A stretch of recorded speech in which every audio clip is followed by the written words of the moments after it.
Hey there, welcome to this webinar. I'm Gael Breton, one of the founders of Authority Hacker, and I want to first of all thank you for coming and for following us. Whether you just discovered us last night and just signed up to the email list, or you've been reading us since the first blog post that we have released on Authority Hacker, which I highly doubt, to be honest. It was pretty bad and we had no audience back then, so it's pretty unlikely, but if you're somewhere in between, thank you for joining.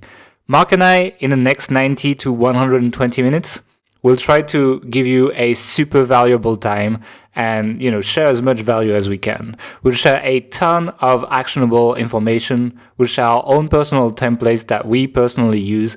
And essentially, we're going to give you a step-by-step plan that you can follow to start your own Authority website in a profitable way, the same way we did it about 4 years ago.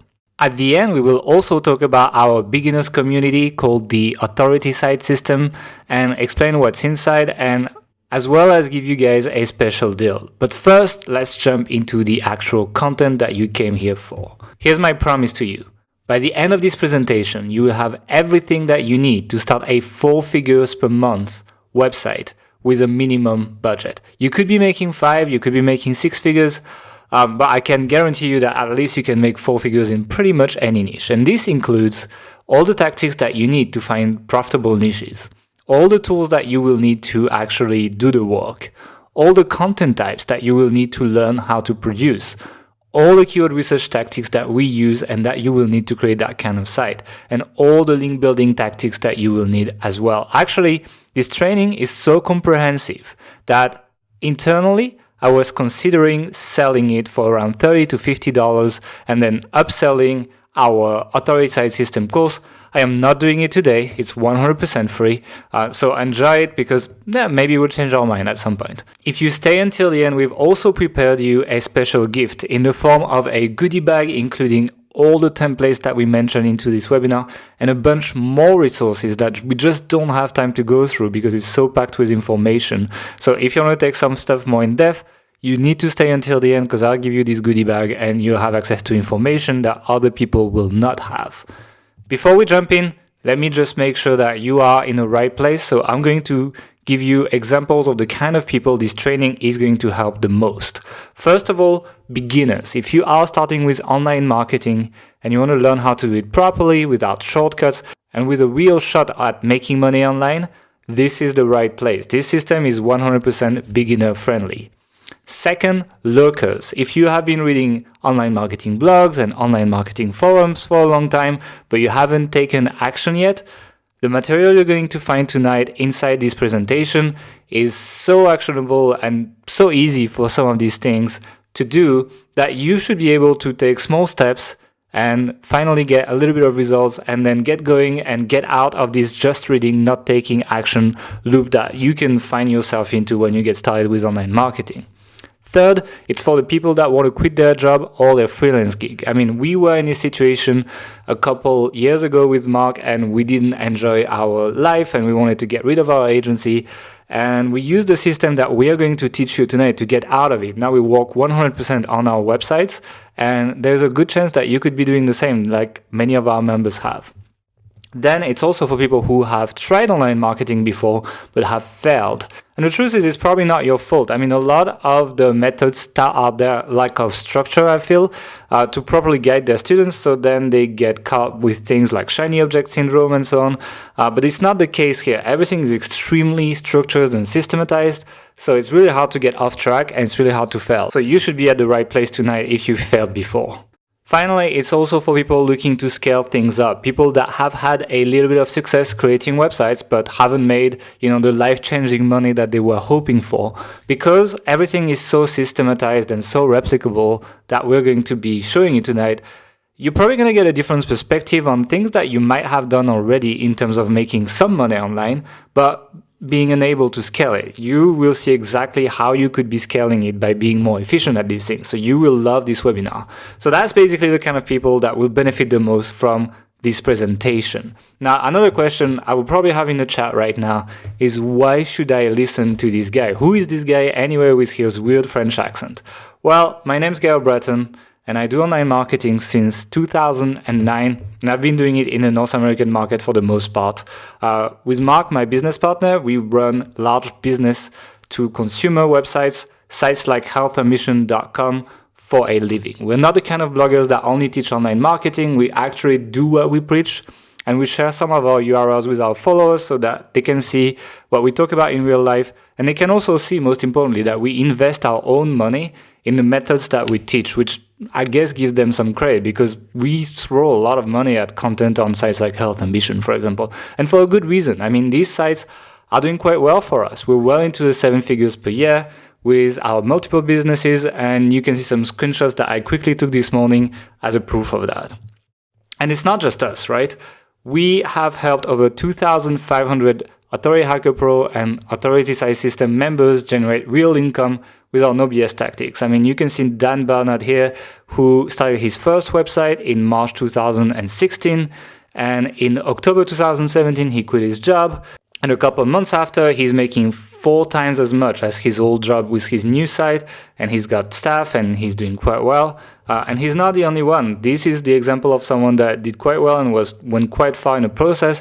We've also helped a lot of people recently make their first dollars online, which is not easy. It's really hard when you get started to make your first money, but with trainings like the Authority Site System, we have seen people that have never made money before make money online for the first time and be well on their path to actually quit their job this year. People like Robert Botha, who started in January 2017, and by August was making $8,513 in a month. And when I pinged him in December, he was making over $23,000 per month. I actually have a full interview with Robert on authorityhacker.com/undercover2. So if you want to listen to an hour interview or so of me and Robert talking with each other, then you will be able to find it on this URL. And additionally, large IM personalities like Noah Kagan or Tim Solo from Ahrefs are recommending us to their audience and use our training for their own companies to train their staff. So I guess if the biggest SEO tool company is using our training to train their staff in SEO, we're doing okay. So that's why I think you should be listening to us. Now, as we jump in, please avoid any kind of distraction. As you can see, I speak pretty fast and I'm making a lot of efforts not to speak too fast right now. So try to avoid Skype, try to avoid Facebook, because really this is the highest value free webinar that we've ever done. And we could really have charged for it. So before we start, take a second to breathe and visualize. How would you feel if you built and owned a website generating 4 to 5 times the income you make from a full-time job? What would you do with the time? What would you add to your life that you're unable to add now? Use this vision and hold on to it while I'm doing the presentation, because this should give you the motivation to take action as soon as possible to make this happen. So let's get started. Let's talk about the business model, because step 1 is to have a clear vision and keep the end goal in mind. And the end goal is to make money, to have a return on investment. So my question, what I always ask before we start a website is, where is the money? So it's important that you understand how websites make money. There's really 3 main ways websites make money. Now, they all take different forms, but really it boils down to these 3 things. The first one is advertising, which means putting blocks of ads that people pay for to promote their products on your website. It usually requires a lot of traffic to make decent money, but you don't need a lot of trust from this traffic. Even shitty sites that have advertising, you wouldn't mind clicking on them because you know it's actually not served by these sites. Now, advertising can take also the form of native advertising, where essentially advertisers pay publishers to mention them in blog posts, but it's kind of the same thing. The second one is affiliate marketing, where you get paid for the product sales of someone else's product. It does not require as much traffic, but it requires traffic of people that will buy the product, because if people don't buy, you don't get paid. So the amount of traffic needed is definitely lower. The potential revenue is definitely a lot higher, but you need the right kind of people landing on your site, so it's a little bit more tricky. The third way of making money is to sell stuff to your audience. That can be virtual stuff like courses, like services, that kind of stuff, or real stuff like physical products. It's by far the highest profit that you can make from a website, but it's also the hardest to achieve. There is a lot of moving pieces. You have customer service, you have marketing, you have processing payments, you have delivery, logistics. All of that needs to be managed at the same time, which is definitely a challenge, especially if you're a beginner. And on top of that, to actually get people to swipe their credit card on your website, you need to earn their trust, which takes quite a bit of work, and people won't be paying on any website. They need to feel good about this website. So in terms of profit, it goes ads, which is the lowest profit but the easiest, affiliate marketing, which is a little bit harder but also makes a lot more money than ads, and third, selling your own stuff. That's what makes the most money. Based on these monetization models, what we've done is we've built a 3-step model that focuses on return on investment and webmaster skill growth. It assumes absolutely no prior knowledge, so if you're a beginner, that's fine. And it's been used by many of our members that I mentioned earlier, and I'll mention many more at the end. Each stage builds on top of each other, so you get to stack up revenue from all kinds of monetization methods. So let me explain these stages to you. The first stage, stage 1, authority website, focuses on affiliate revenue and what we call on-page sales. Essentially, this website is going to be talking about products that people are looking to buy, and it's going to be using affiliate links to sell other people's products. And when people click through and buy the product, you will get paid. So that is the business model. The goal is to show up on Google for these product names and related product queries, get clicks, and get paid. That is stage 1. Stage 2 is all about developing other channels of traffic and acquiring what we call your own audiences. So things like social media, things like email list. And additionally, there is other types of content that will be added to this site. So it's all about creating your own channels and then using these channels to also push affiliate offers and monetize with advertising, because you're going to be creating a lot more content. Stage 3 is the final stage of an authority site, and it's going to be about selling your own products for maximum profit using the audiences you've been building in stage 2, the traffic you've been building in stage 1, to convert it to something that makes more money, which tends to be your own products and services. It's often courses, and then it moves to e-commerce and physical products, and you can essentially climb the ladder within stage 3. One thing that is interesting to know though is that you don't have to go to the next stage. You can just stick to the one that works. Many sites stay at stage 1 forever, and they're making a lot of money and they're very happy with it. Now let's zoom into each stage so I can just explain a little bit more how each one works, right? So let's talk about stage 1. Stage 1 focuses on on-page affiliate marketing, like I said, which is people landing from Google on your site and clicking through affiliate links and buying, and you get paid, right? So you are going to be creating content that talks about product and that is attracting people that are already looking to buy. You're not really convincing them, you're more helping them make a final decision. Additionally to the product-focused content, you will be creating high-quality informational content. The reason why you do that is, first of all, to increase the relevancy of your site in the eyes of Google on the topic that you've picked, on the niche that you've picked, so that it will rank the whole site higher. Second, this high-quality informational content will be used for link building. And link building is essentially other websites linking to your website, and that increases your ranking in Google. We will talk about link building. There's a whole section about this in this webinar, so if you're here for that, it's coming soon. The reason why we picked affiliate revenue initially is because it makes quite good money without the hassle of managing your own product, which takes a lot more work. It can also get results pretty quickly if you do it properly. And for any kind of site that you run, even if you run a stage 3 site, having a blanket passive income of affiliate earnings of several $1,000s per month is really nice. It covers your expenses. It can also serve to buy your time back. So if you have a job or if you're a freelancer, getting a couple $1,000s per month is what's going to allow you to not have this job anymore and focus 100% on your website and grow it in the later stages without having that hassle of dealing with other things in your life. It's also fairly uncompetitive right now, so it's pretty easy to make money from these sites, to be honest.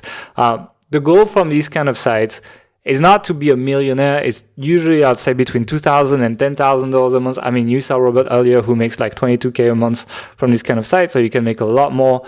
But I'd say overall, getting to 5 figures is the goal of these kind of stage 1 sites, right? So now let's talk about each type of content you're going to be producing on this kind of site. First of all, there's the best text for why, which is going to be your bread and butter. It's a roundup of products good for a specific situation. For example, best shoes for deadlifting. That's an example I take a little bit later in the presentation, so we'll dive into this. But like, people are doing deadlift in the gym, they want the best shoes to do deadlift.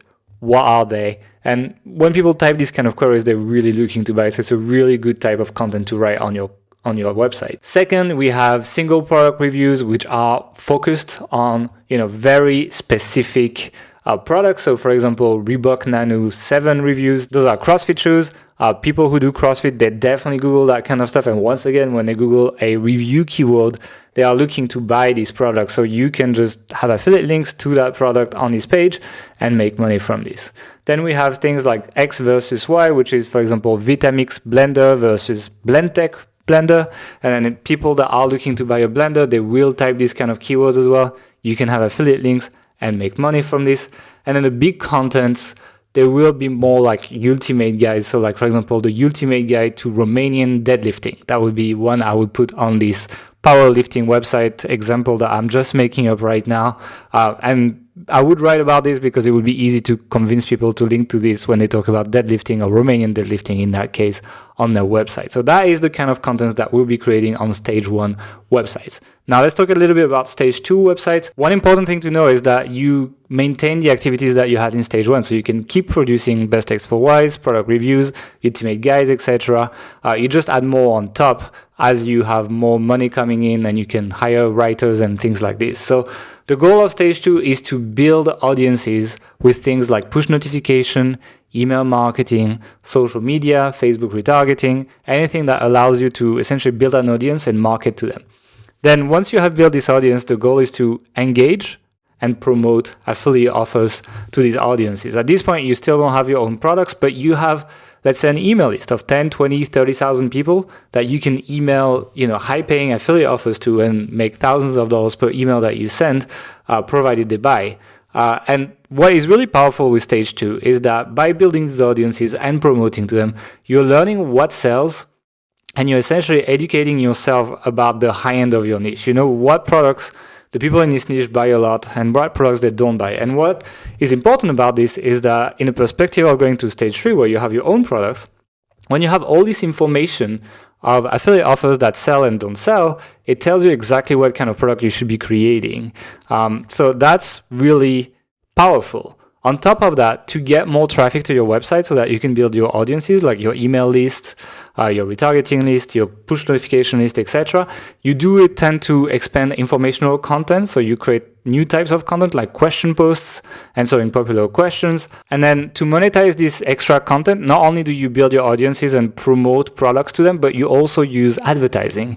So you can put blocks of ads on these kind of new types of content, and they allow you to make your money back on top of building audiences, which adds a lot more revenue potential for your website. We also use this extra types of content for more link building, which means that all the pages that promote affiliate offers, the best text for Y, the product reviews, etc., they will also tend to rank higher as you move into stage 2 because you are building more links essentially. So the new activities of stage 2 include more frequent posting. You'll ideally post several times a week, maybe even every day. More informational content compared to monetized content. So in stage 1, we tend to do 80% monetized content, so product-related content, 20% informational content. In stage 2, it tends to be the opposite. It tends to be 80% informational content, 20% commercial content, because we build these audiences, because we already have a lot of commercial content that can make money for us, etc. Another activity that we add as well is regular emailing of both new content and commercial content to your email list or to your push notification list, etc. You're just going to be marketing to these audiences essentially. And finally, you're going to have to do things like managing advertising. So putting advertising blocks on your site, a lot of it is automated, and we talk about this in our trainings. Social media as well, since you're going to be building social media followers, you're going to want to engage them, so you're going to want to regularly post on there, etc. And you're going to be using social media to generate traffic to your informational content as well and grow your brand on these networks. So all these activities are added on top of stage 1 sites activities. So the new types of contents that you are going to be pushing on stage 2 sites are question posts, where you just answer a popular question to snag traffic for it, and we'll talk about this a little bit later. We have how-to posts that are essentially tutorial posts, so like how to tie your shoelaces, for example, would probably be a good keyword. Probably not the most interesting, but this has search volume for sure. We have curation posts as well that essentially are finding cool stuff in your industry and reshape it on your blog. Roundups, where you invite other bloggers to give an answer to a popular question. And guest posts, like you let other people post on your site so you get free content essentially. So that's basically stage 2. And then after that we have stage 3, which essentially encompasses everything that we've talked about, except that usually you're going to be swapping successful affiliate promos for your own version of the product. This way you already have the basic funnels, you've already been promoting offers, and then you can just use these promotion emails you've been using, etc., to promote your own products and make more money rather than just a commission. You increase your margin by supplying the product, and then you make more money essentially. So it's really a good time to launch your products because, well, now you have your own audiences. You have an email list, you have a push list, you have social media followers, etc. Because you've been making money with stage 1 and stage 2, you have money to spend on building high quality products, maybe buying stock if you're doing physical products, that kind of stuff. You have relationships as well that can affiliate you. When you've been promoting other people's products via an email list, you can just ask them to return the favor and promote your stuff, right? And you have a really good insight into what sells and what doesn't sell in your niche at this point. So it's the good time to launch a product, and you have so much market information that it's really hard to fail. New activities for stage 3 sites include creating audio and video content, creating sales funnels to sell your own products, creating products, recruiting affiliates to promote your products, and buying traffic to also promote your products. So that is pretty advanced, but that's not what we're focusing on today. I just wanted you to have a bird's eye view. Today, we only focus on stage 1 sites, and that's going to allow me to go so much deeper into showing you exactly what to do. So let's jump into the plan of action for tonight. First, we're going to learn how to pick a profitable niche for a stage 1 site. Second, we're going to learn how to plan a site that actually makes money. 3, we're going to learn to build a site that looks trustworthy to both Google and our visitors. 4th, we're going to learn how to create content that converts visitors into buyers for your affiliate offers and makes you money. 5, I'm going to show you all the link building tactics that you need so that you can make sure that this content shows up for the keywords it targets on Google, and that's how you make money. So let's jump into it. Step 1, picking the right niche. And in case you didn't know, a niche is essentially the angle or industry your website is going to be about. So like parenting or skateboarding or, anything that the site is about essentially. The question that a lot of people ask is, why is picking the right niche so important? Well, to put it lightly, if you pick the wrong niche, it doesn't matter if you do everything else that I'm going to show you in this webinar right, you'll probably not make money because you need a specific set of settings for a niche to make money, especially if you select only stage 1 authority sites. So after I explain that to people, the question I often get is, what makes a good niche? What is a niche that you can pick and make money in? And the key to finding a good niche is to start with the end, because you don't pay your bills in keywords. You don't pay your bills in search traffic. You pay your bills with money. So where you need to start is where the money is. And the way to do that is figuring out something that you can sell via affiliate marketing for stage 1 sites. So finding an offer or a group of offers within a similar niche. Then the next step is to identify keywords that potential buyers for the products that you can promote with these offers use to find these products online. And the final step is to make sure that the competition is not too tough for these keywords, so you stand a decent chance of showing up for the keywords that you picked in a reasonable amount of time. So you don't want to wait like 2 years before you can show up for these keywords. Now, I'm not saying that you need to absolutely 100% profile everything in your future business here, but you need to see enough opportunities within one niche to say, yeah, let's do this. It's realistic for me to make money in this niche. So when you have that, that's when you know it's a good niche. So we're going to zoom in and show you exactly each step. So the first step, as I said, is finding things that you can sell and make money from. And it's not just anything you can sell. If you have any kind of long-term vision for your site, it's also important that you pick quality products so that your audience actually trusts you and trusts your recommendations and comes back for more recommendations. Most people will start with the Amazon Associate program for affiliate marketing, and it's an excellent choice. It's the one that we usually recommend for people just getting started. We do that with many of our sites with great success, and it means that you can recommend basically most Amazon products and get paid for that recommendation. The good thing with Amazon is they convert very highly as well, so the traffic you send tends to make quite good money. Really, to get started, all you need to do is Google Amazon Associate Programs, and the first page that's going to show up is going to be Amazon. The second is us, I think. But the first one is going to be Amazon, so go there and sign up, and you can basically start promoting any Amazon product in minutes. We actually wrote a huge guide on the Amazon Associates program only on the blog, and you can see the URL on the screen. So if you're in a niche that has a lot of physical products, and really if you're looking for the easiest affiliate marketing program out there, it's probably the Amazon Associates program. Even though they reduced commissions a little bit last year, it's still very profitable, and most of our members are using that. But I'm going to show you some alternatives as well, so we don't just get locked on Amazon. We have plenty of sites making money outside of Amazon as well. And we actually have a whole blog post as well on that. You can see the URL on your screen with something like 55 affiliate programs that you can use. Here's some of the biggest ones. These are actually affiliate networks that I recommend you check out for offers because they're really good. You can also sign up in minutes, so just Google their names. Commission Junction, ShareASale, ClickBank, Peerfly, Flex Offers, and there's many others. Actually, you can check the blog post.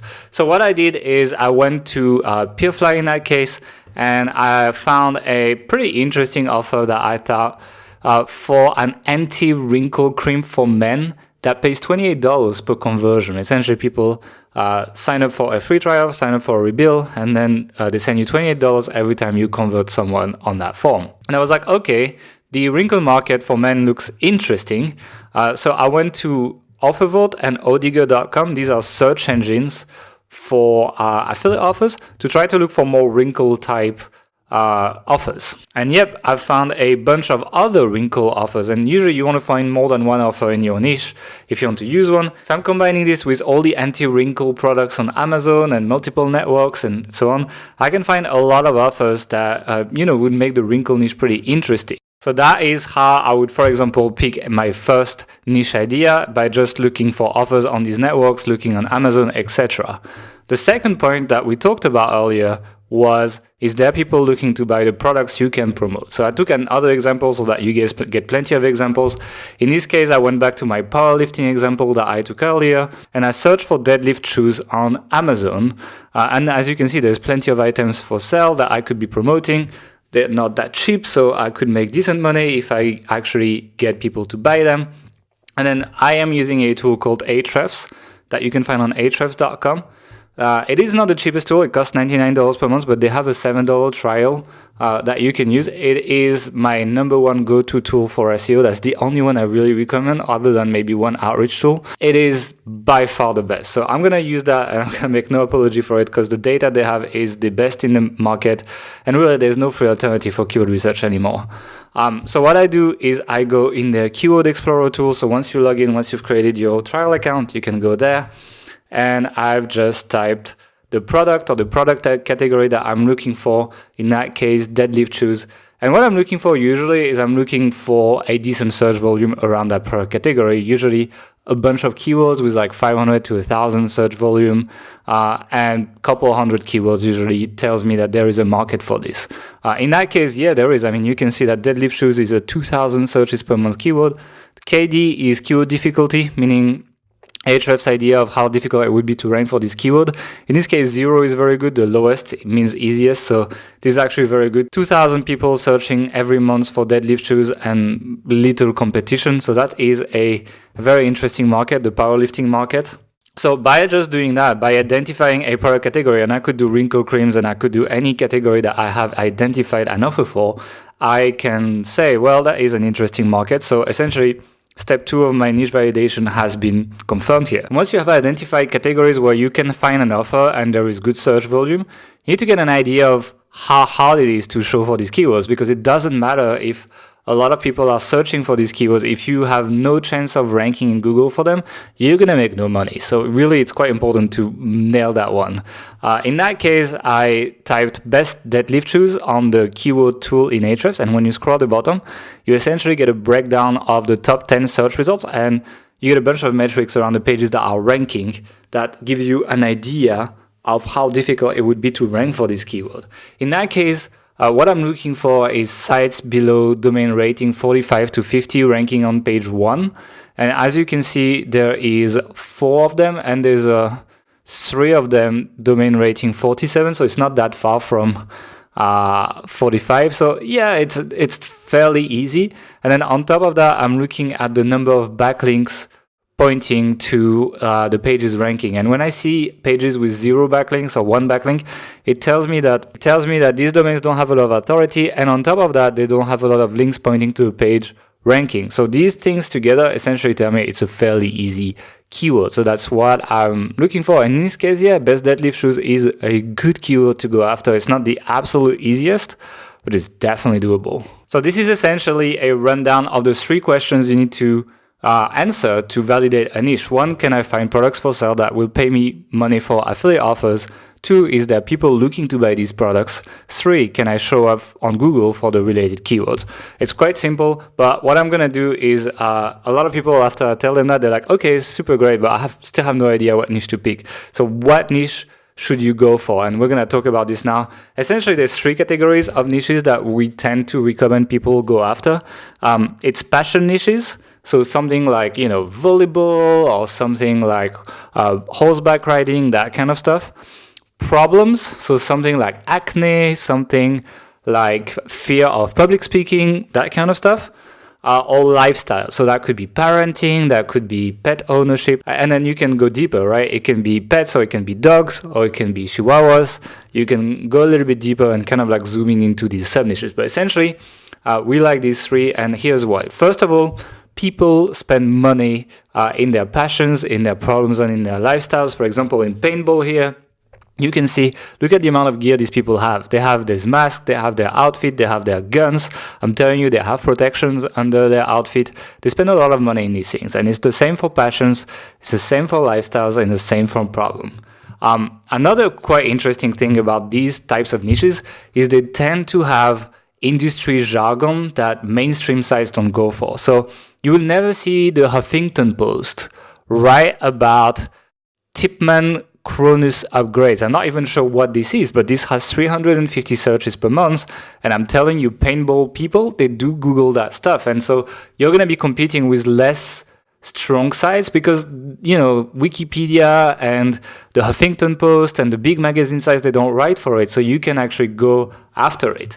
And third, well, the sites in these niches, they tend to not be that strong. I mean, this is one of the best sites I could find in paintball, and it's definitely something I can build. I can probably build something better than this. So they also tend to not have ultra efficient online marketing systems. So with the stuff I'm going to keep sharing with you guys, you definitely have an edge in these markets. So that's why we tend to like passions, problems, and lifestyles.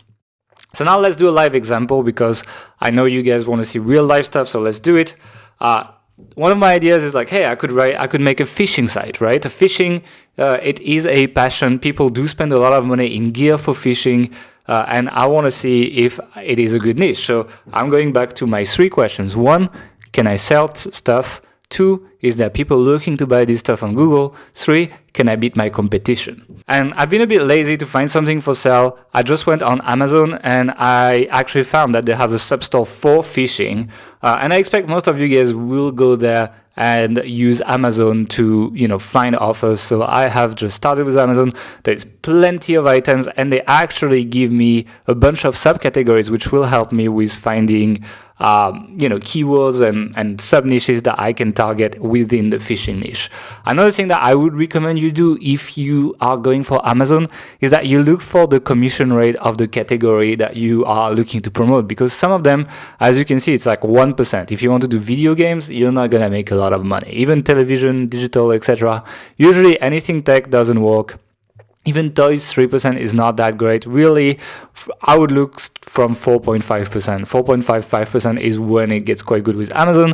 I have put the URL of the page where you can find the current commission rates. It might change over time, so you should be looking at this. So essentially, in my case, phishing is 5.5%, so I am happy with that. It's good enough, and I think I can make some money here.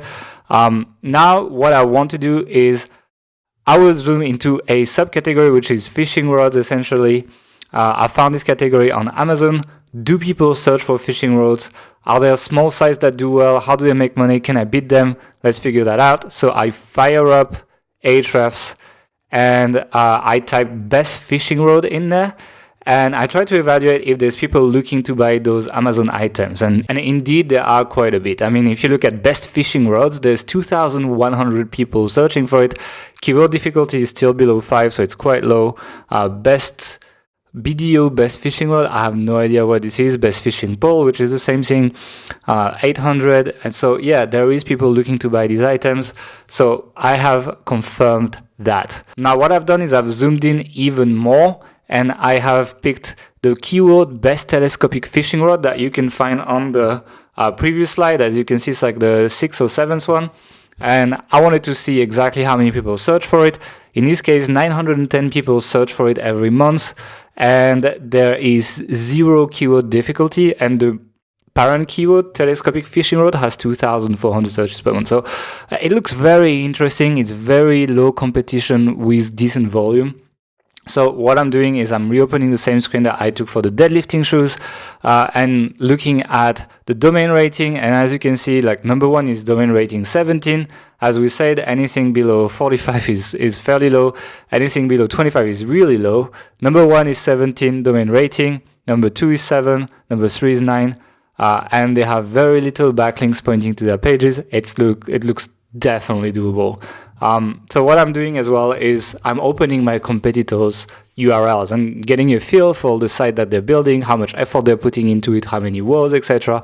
So in this case, the first one is Fish Finder Source. Domain rating is 17. It has 375 linking root domains to the entire site. A lot of them are crappy, to be honest.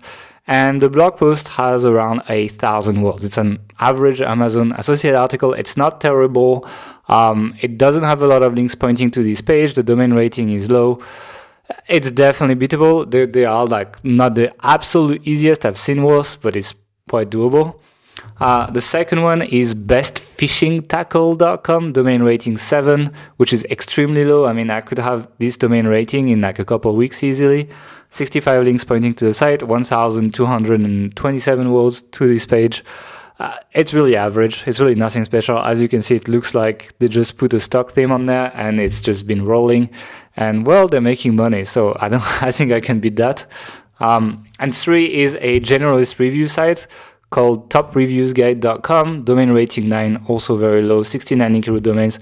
And it's interesting because I think he's modeled after 10beasts.com, which is a case study site by nichepie.com. He has been making a lot of money, but this site is not very good, not making a lot of money. He might be reading Authority Hacker, this site as well, because the ad placement, the theme he's using, etc., tells me that he's been reading us.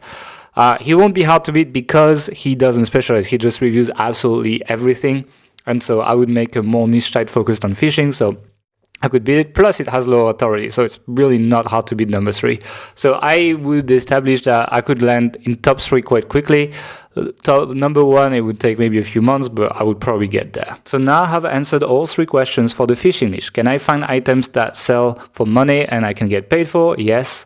Are there people on Google looking for these items? Yes. Can I realistically beat these people for these keywords? Yes. Obviously, you should do this for more than one keyword to establish like how good a niche is and to get to know your competition. But when you get to a yes multiple times, looking at maybe I would have been going into phishing nets and that kind of stuff and look at how difficult it would be. Once you've said yes multiple times for a single niche, then you can go for it. It's definitely doable to make money in that niche. I know a lot of people will have second thoughts about this. They will think there's some kind of secret sauce to niche selection. Really, there isn't. It's just you need to be confident in the business model. You need to look at the competition. You need to look at how the numbers look and if you realistically can show up there. And most importantly, you need to understand how you will make money before you start your site, where the buyers come from, etc. That's it. It's really not more complicated than that. So usually when we finish niche selection, we get people really excited and they're like, oh, let's build the site. Let's go. Let's do it. Well, not so fast. Many people make that mistake.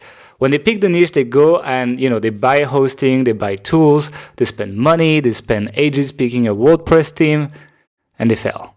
Now, the next step is not building the site. The next step is planning your site very carefully, because front-loading the planning means you're going to be saving money and have a more precise idea to the business model and think more about it and validate it, right? So if you're having second thoughts, like if you have been going a little bit fast on niche selection, which a lot of people do, you can, revalidate that by planning every single page on your site and be like, okay, now I have a full vision of my site. Does it make sense? Can it actually make money? And if yes, then actually spend the money and build it. If no, then you can still cancel things and the only thing you've lost is time. So the goal for this step is that we want an exact plan of what's coming up for the site. And I mean every single page of what we call the version 1 of your website, the V1, the initial release of your website. And that means every keyword you're going to attempt to rank for, everything up until the point where it is a profitable venture. And the goal is to build a sitemap like you see on the screen right now with every single page listed like this. In that case, I didn't do every page for the site. I just did one category, which is the reels,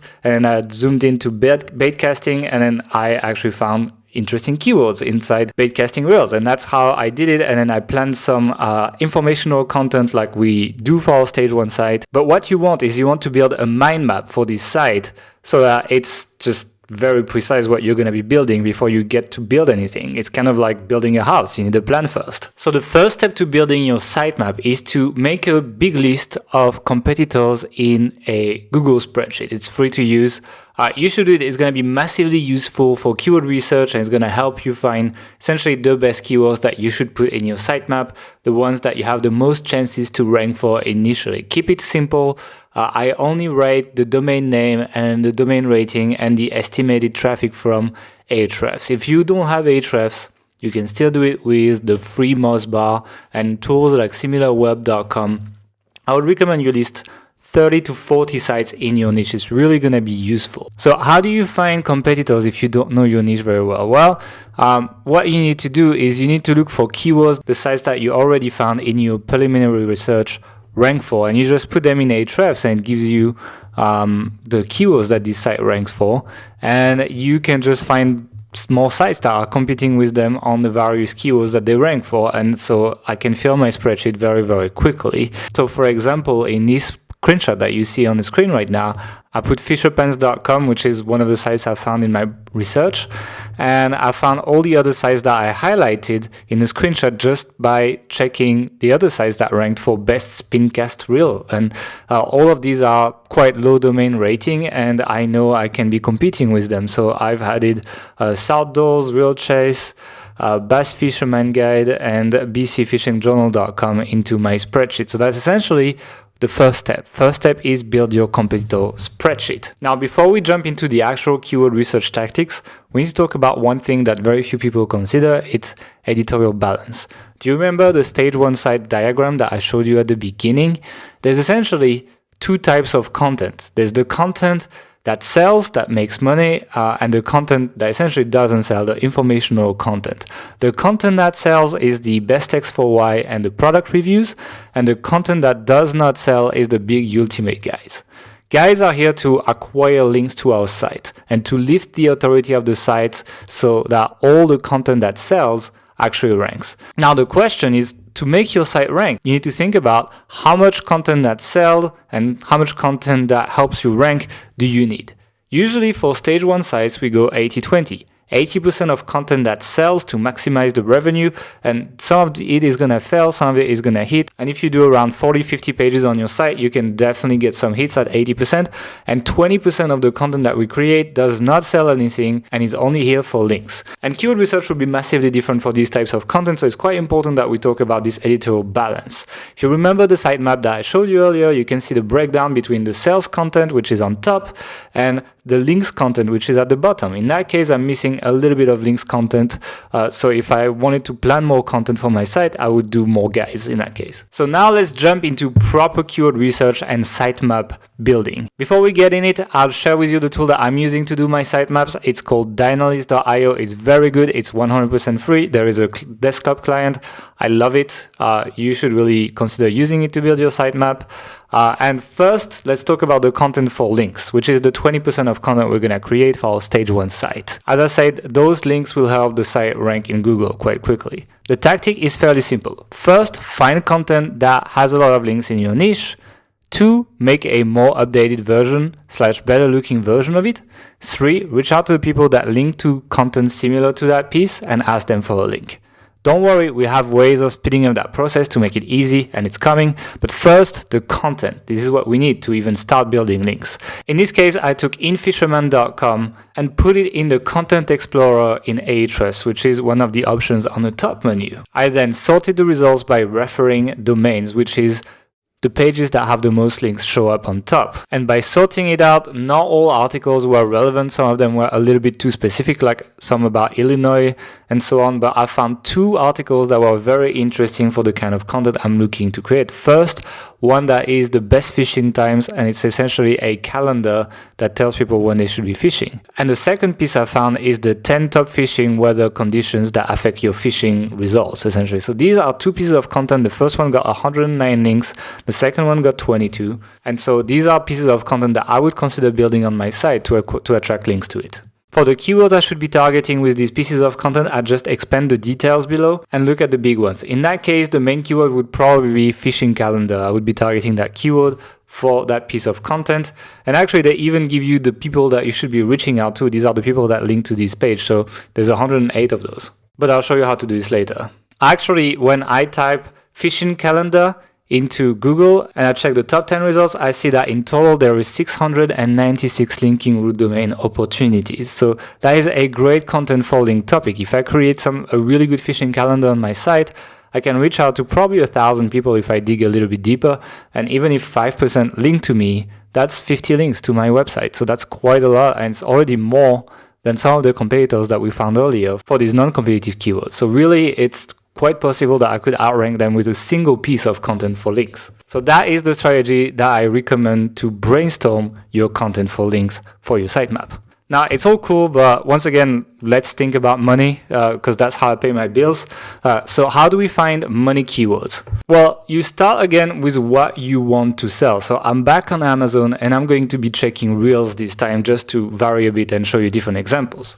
Then I throw it into the Keyword Explorer, add a modifier. In this case, I've added best, so only keywords that include best to check the results.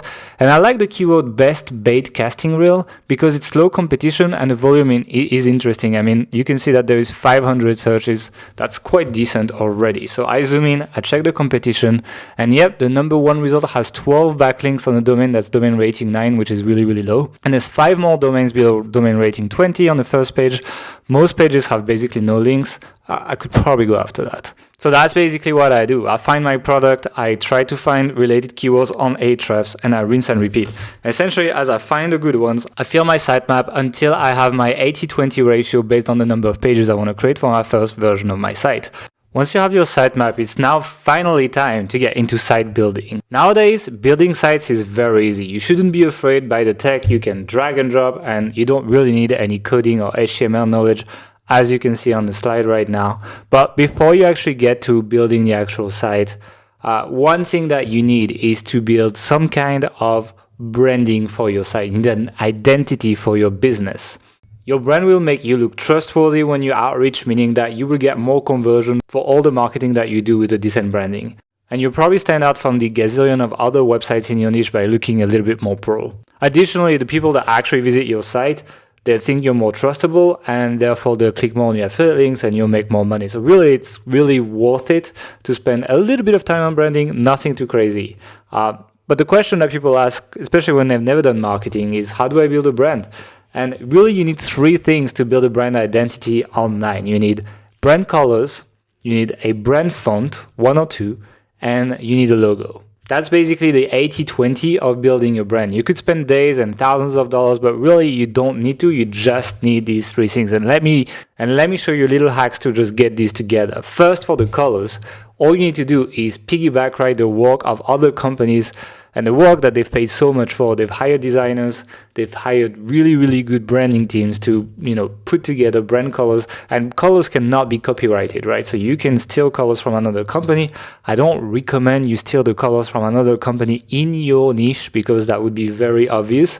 But if you pick the colors from, let's say, Adobe, for example, in your brand, well, and you have a phishing site, nobody's gonna know that it's Adobe's colors. People won't even recognize it. So it's totally worth it, and it's completely fair game as well. Now for the fonts, once again, just piggyback right the work of other people. Go on fontpair.co and you can just pick fonts that go together. It's done for you, and they will give you the fonts that you should be using for your branding. For the logo, what I tend to do is I tend to go on Fiverr.com. There are really good logo designers, and it's by far the cheapest place where you can get a logo done, and it's looks pro. In this case, it's $50 for a logo, not a lot of money, and totally worth it to look like professional. So now that we're done with the branding, let's talk about the technical side of things to set up a website. This is how you structure building a website. Don't worry, it's not that complicated. First of all, you have a domain name. So in that case for us, we're called authorityhacker.com. This is our domain name, right? Then when you buy this domain name, you point it to a hosting company. The hosting company is the company that will have the computers that have the files of your website and essentially serve them at any time of the day or night. So you can't have your website on your computer. You need to pay someone to do that. Then you point that domain to the hosting. Then once you have the servers rented from a company, and you see it's very easy, you install the operating system of your website. In this case, it's going to be WordPress. It is by far the most used CMS in the world, and it's very, very easy to use. Then once you have the operating system up, all you need to do is install a theme on your system so that you decide the look of your site. I'm going to also give you free alternatives for that. And then once you have your theme and you've decided the look, you can add functionalities to your site with plugins. And this is the last step. Essentially, it's things like share buttons, things like contact form. These are done via plugins. So that's how we're going to set it up. I'm going to walk you through step by step right now. So we're going to be using WordPress. 26.3% of the top 10,000 sites in the world use WordPress. It's very secure and it's 100% free as well. In terms of hosting, we use SiteGround. We recommend SiteGround for people starting out. It is by far better than Bluehost or whatever other bloggers are recommending. It doesn't pay as much. I'm not even putting my affiliate link here, but it is what we recommend to people that follow us. And you can one-click install WordPress on SiteGround, so it's very easy. It costs something like $3 a month or something. It's not very expensive. Now, when it comes to the theme, we recommend you use GeneratePress. GeneratePress is essentially a very bare-bone theme that works very well on mobile, which is not the case of every WordPress theme, and it makes your site very fast. It's very lightweight. It's very easy to use. It has a lot of customization options. And once again, it's free, so it's kind of good if you're budget conscious. This is actually the theme that we use for the new version of healthambition.com that we put online a couple months ago now, and it is working wonderfully well, much better than the version that we had before. If you want a drag and drop builder like the one I showed on the initial slide, you can use something like Elementor or Thrive Architect. I used to love Thrive Architect. I tend to love Elementor a little bit more these days, especially with the new theme builder that they have released. It's super sexy. You can essentially completely edit any part of your site with drag and drop, which is wonderful and was not possible until now, so I highly recommend it. In terms of extra plugins, if you're going to be doing Amazon affiliates, I recommend AAWP. You can get it on getaawp.com. It is what we use to do the Amazon widgets on Health Ambition. It's a really professional way of displaying affiliate offers on your website when they are coming from Amazon. So highly, highly recommended. And Yoast SEO is also a plugin we use. Sometimes it's good, sometimes it's bad. It tends to not be as good as it used to be, but hey, we still use it, so I'm going to share it with you today. We use it to optimize the meta tags of our Health Ambition posts, so that's what I recommend that you use. Now, in terms of site building, and I can't really show you too much on PowerPoint here, but if you want to be building the sitemap that you've been planning earlier, You just need to do it with WordPress categories. As you can see, we do it on Health Ambition here. You have beauty, then a subcategory, which is hair and nails. We have also under hair and nails, we have gray hair, hair loss, hair removal, etc. So essentially, we're following the same logic of the sitemap when we build our sites with categories now. And if you want to design these category pages to make them more personalized, then that's when we use the new Elementor theme builder. It's really, really powerful, and you can basically make any category page look the way you want. Really, really good and easy setup. Hard to show more on PowerPoint because we're on PowerPoint, but if you want to see me build sites live, I'll show you an alternative at the end of this webinar. So once you've created your categories and you have essentially rebuilt your sitemap on your basic WordPress site that you're hosting on SiteGround, that's when we get to content creation, because your site now has no content. It exists, you have planning, you have everything. We have a skeleton essentially, but now we need to put content on it. Now, blog writing at a professional level is all about content formats, meaning repeatable processes that you can do again and again and again. And we briefly mentioned the templates when we talked about the stages. Remember when I did stage 1, best text for why, product review, ultimate guides? Those are all content templates, and you can see real life examples on healthambition.com. For example, what is the best women's electric razor in 2018 is a best text for why. Fat loss factor review is a single product review. Caffeine addiction, myth or reality is a ultimate guide / skyscraper article. So you can see that we use these templates in real life, and you'll find dozens of these types of articles on Health Ambition plus more types because we're in stage 3 right now. So I'm going to take one of these templates and kind of like zoom in to show you what you can expect from a content template. What is a single review? Essentially a post that reviews a specific product. The people that read it will probably already be interested in the product, or they will be followers of your site. It's either way. The suggested word count is 1,500 words to 2,500 words. And the keyword types that you target for this kind of posts is product name plus review, product name plus review year, product tutorial, product versus alternative, product coupon, etc. And really this relies pretty much entirely on SEO, and the goal is to make an affiliate sale. So once again, I did a real life example here for you. I went on clickbank.com and I found a product called Ted's Woodworking, which is a big woodworking affiliate offer. They pay $62 per sale, so it's pretty interesting if I manage to rank for it. And what I did, once again, I put the name of the product inside Ahrefs. The difficulty is low, the volume is high, so it's definitely looking like an interesting topic. And then what I wanted to have is I wanted to have my template ready so the writers know exactly how to write the article if you have a writer, and I'll show you how to get one. All your articles consistently, have the same format, which is part of your branding experience as well. And templates also help kind of like aligning your vision of the content with what the writer is going to write. If you make it too short, it's hard to convey what you want to your writer. And when you spend less time editing the content they send you, you essentially save money, so it's totally worth it. And whenever you can, really, you should try to provide the product to the writer, right? So let's zoom in our single product review template. And I'm going to go quickly, but essentially that's what a template for a piece of content looks like. You can see there's the description for the post, there is examples of articles, there is site information for the writer if they don't know about the site, so the market you're in, the philosophy of the site, the product reviewed, the general stance towards the product from the editor, so do you like it, do you not like it, do you think it's good or bad. If the author is ghostwriting, you put also the name of the person they will write as, the gender, the age, a little bit of bio, and then there's a bunch of essentially editorial information for people to follow, like don't use salesy language, go simple, use the first person and second person, never mention reviewers professional, no salesy language, no filler language, and then we actually break down the actual parts of the article. So first the introduction, we're like 50 to 75 words, emphasize with the reader, try to essentially be in their shoes. Section 2, things to consider before buying, product category, so like kind of like informational piece on like what you should consider before you buy. Section 3, presenting the product, so talking about what's inside, describing the contents, etc.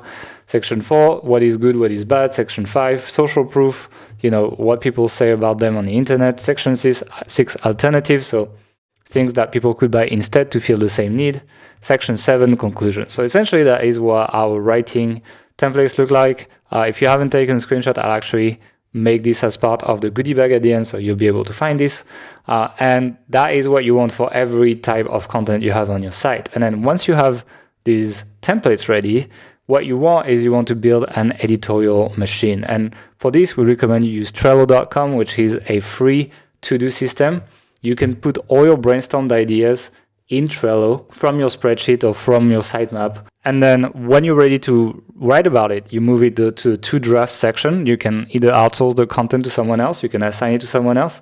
And then when the writer is done, you essentially upload it to the card, you put it in the to edit section. When you are done editing it, you have the formatting/uploading column. And then when you're done, you can essentially archive the card. So it's pretty much a very simple to-do system for your editorial calendar, and it's 100% free as well. And I was talking about editorial calendar. Trello does have a calendar function in it, so it's really cool because you can actually see how often you want to post, and you can adjust your editorial calendar that way. So yeah, highly recommended that you work on templates plus an editorial calendar on Trello. Now, I know a lot of people want to hear about outsourcing content, so I'm going to show you really quickly.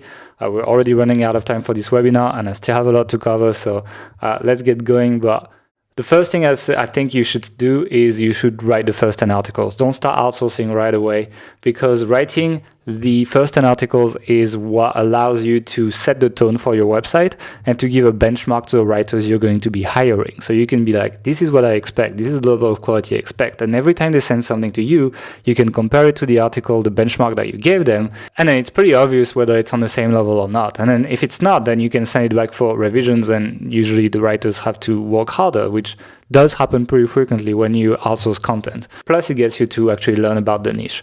And I really recommend that you don't compromise when you outsource content. It will happen very often that writers will cut corners, but you need to understand that your content is your product when you're a stage 1 site, and you want your product to be as good as possible if you want to stand out and if you want to grow as a website. Crap content websites don't do well.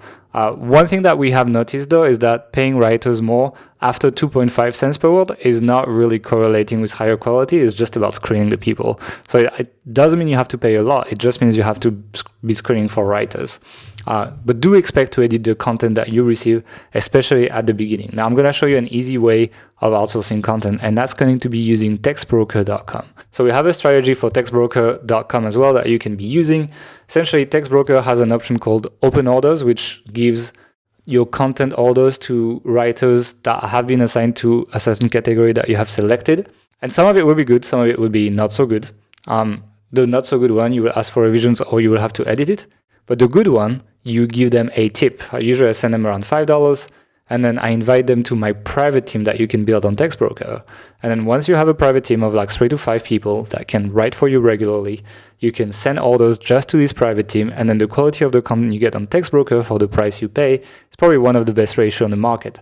It's just Textbroker is probably more for beginners than it is for advanced people. It's not the absolute best content, but it's good enough to get started. So the first step to Textbroker is to actually go through the open order interface. As you can see here, it's what it looks like. So you actually fill all your informations, and then you put the word count, you put all these kind of things, and then you get to order your content, and then you just press order and it goes through. When a writer does a good job, you have the opportunity to give them a tip, as I said. So I just send them a tip and I say, hey, thanks. And after that, I invite them to my team. In that case, I invite him to the Health Ambition team because he did a good job, right? And after he received the bonus, the writer emailed me back. Thanks so much for the bonus. I really appreciate it.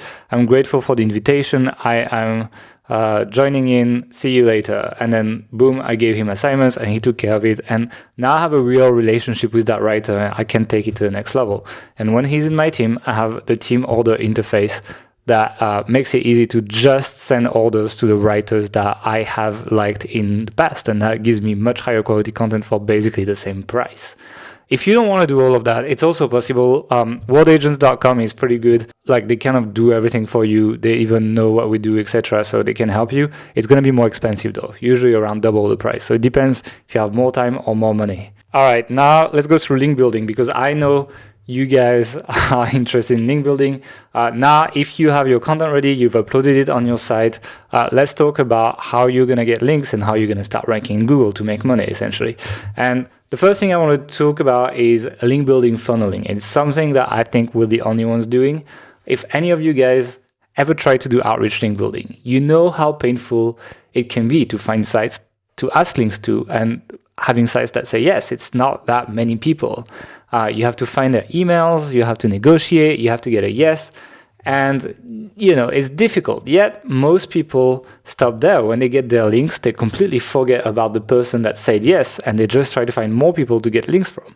We actually disagree. We think that you can get a lot more from someone that said yes in the past. And so that's the technique that I'm going to teach you today. And that is the process that we've been using on Health on Mission for the past 2 years. And we've built over 3,300 linking root domains in the last 2 years. So here's the link funnel. What we do essentially is we reach out to people that link to similar articles to ours, like I explained earlier, and we ask them to link to our content. For those who say yes, we follow up and ask them for a guest post that gets linked to our commercial pages, the pages that make us the most money. And then after that, we add them to what we call our sharing army. And these people get to share our new informational content to give it more social proof. So let's go back to the example I gave you earlier on Fishing Calendar so that you get an idea of a real life example. This is the piece on Fishing Calendar. They had 108 linking root domains, and I can find the people from Ahrefs. And when I actually check for everyone ranking for Fishing Calendar, there was 696 link opportunities. To all these people, I'm going to send this email. Hey Naim, I was doing some research the other day for a new blog post of ours, and I stumbled on your piece about, and then I put the topic and I put the URL. I found it super awesome and inspiring, so thanks for that. However, I did notice that you linked to the competitor, and I think that our new piece is slightly more researched and up to date than theirs.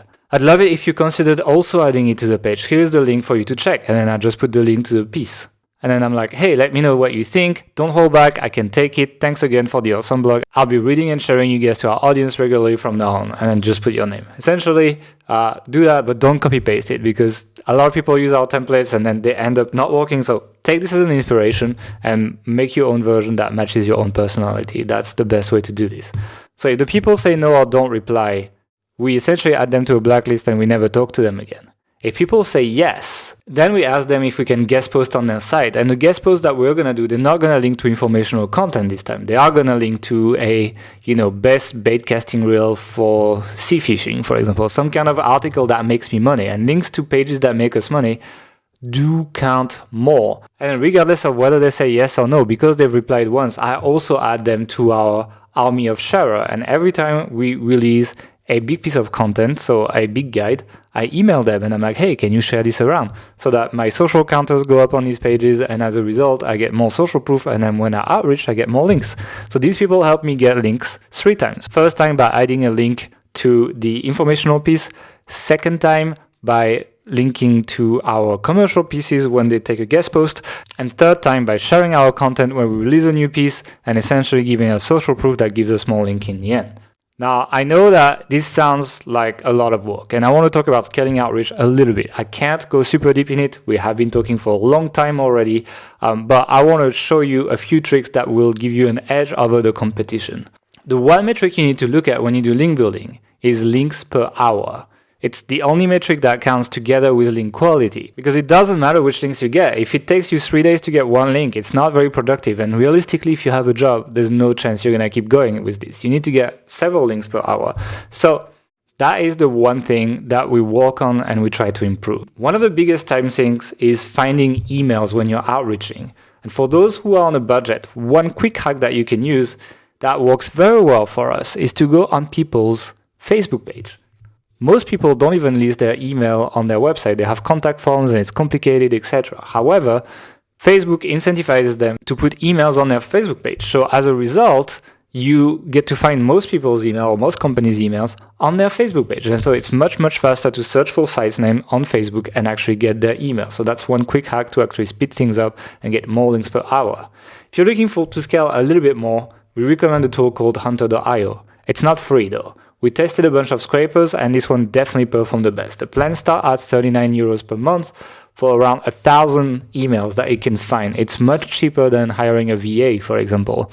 Around 60% of the sites that we put into Hunter actually return an email that we can email. And one thing that we found to actually speed up link building is that instead of wasting time finding the emails of the 40% of the people that we didn't get links from, we just produce more content and we try to find another 60% of people. Now, obviously, if you're on limited money, maybe it's going to be more worth it to try to look for the rest of the emails manually, but Hunter will still speed up the process a lot. There's a new alternative to Hunter called Snuff.io as well that's also decent and a little bit cheaper. It starts at $19 a month. It's not been as good as Hunter, but given the price, if you're a bit on a tight budget, it's pretty good. So now when you have the emails, the combo that we love to use to actually reach out to people is a tool called Mailshake.com and Google Suite. The reason we use Google Suite is because free Gmail accounts are very limited in send limit and they often get blocked, while paid G Suite accounts actually has basically no limitations and it just costs $5 a month. So yeah, if you're going to do larger scale outreach, you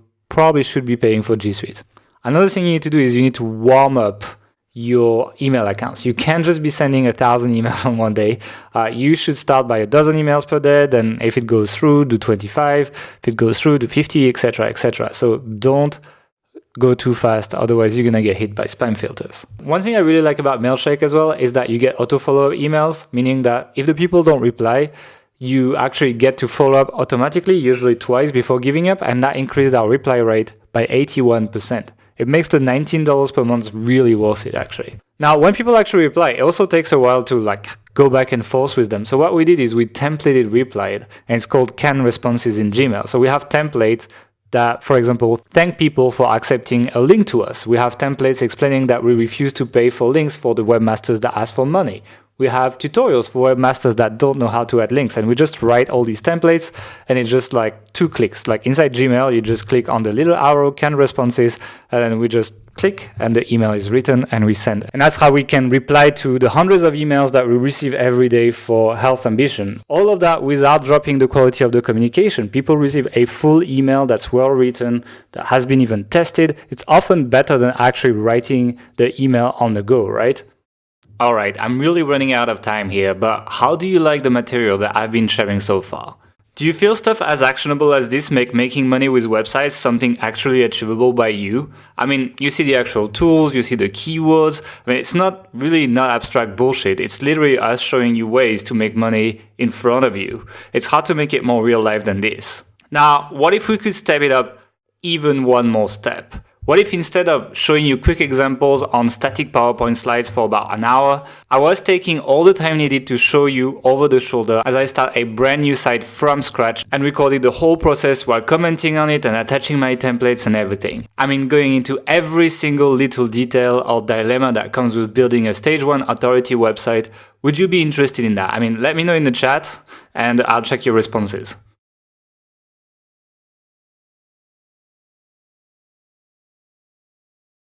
Alright, checking some answers. Yeah, it looks like a few people are interested at least. So I have good news for you guys. This training does exist and it's called the Authority Site System, and I'm going to talk a little bit about it right now. The Authority Site System is the most advanced and detailed training on building stage 1 sites on the internet, period. There is nothing like it, and let me tell you why. As I said earlier, in this training, you follow us building a brand new site from scratch, over the shoulder for each step. We do build a new site on a new domain, and you follow along from the point where we are looking for the niche for the site to the point where the site is fully live and done. This is a brand new site that we only share with Authority Site System members. It's not Health Ambition, it's not Hip Hop, it's not Authority Hacker, it's something else that's realistic for a beginner to build if you've never done that stuff before. The funny thing is that this site was really meant to be a case study site. We really just wanted to show course members how we build site, but we didn't intend to make money with that site or make it part of our portfolio. Actually, we didn't even do link building for it, but because the keyword research and niche research was so good, it now gets over 1,000 visitors per day and made back many times the money it cost to build it, despite the fact that we actually outsourced everything. So inside the Authority Site System, you will follow along and watch us actually build that site over the shoulder in 75 text and video lessons across 5 modules with something around 40,000 words of supporting content. So this is a lot of content, a lot more than I could share tonight, really. And because I have more time, I get to record my screen and show you things in real life rather than showing you slides like I do right now. So here's the basic structure for those who really want to know what's inside. For the newbies out there, if you've never done online marketing, we'll give you the foundations in a prequel module because there are a few things that you need to understand before you get started. If you've done online marketing before, you can skip it, but if you haven't, it's really useful for you. Then we walk you through niche research and we take quite a bit of time for it. We actually didn't know which niche we would pick for the case study site. We went through that niche research process and we do all of this live. We also do the keyword research and the sitemap planning. All of this you can see us doing. This is not theory. That's actually 12 videos in total. And we give you literally every single spreadsheet that we use internally for that process in the niche selection. You can just download it and start a site as if you were part of our publishing companies with all the tools that come with it. The final part of this module will be us building the sitemap together. You will see me build the sitemap for the case study site with all the details that I couldn't go over today. Then we will help you set up your site the way Google wants it to be. And we'll help you brand it, we'll help you with on-page SEO, we'll help you with technical SEO, everything that you need. If you are a bit of a technophobe, you will love this module because all the tech setup is included over the shoulder. Once again, you see a screenshot of a video of me setting up Yoast SEO here. But things like picking up a domain, pointing your hosting, WordPress setup and optimization, creating your branding and just, getting your colors, getting everything together. We will build pages live on this module. We'll also help you be compliant with the Amazon Associates program if you're going to be using that. We're going to show you all the plugins that we use and recommend. We're going to be building the site structure together. There's quite a lot in this module, and I think you will appreciate the fact that it's all over the shoulder once again. You see us doing it.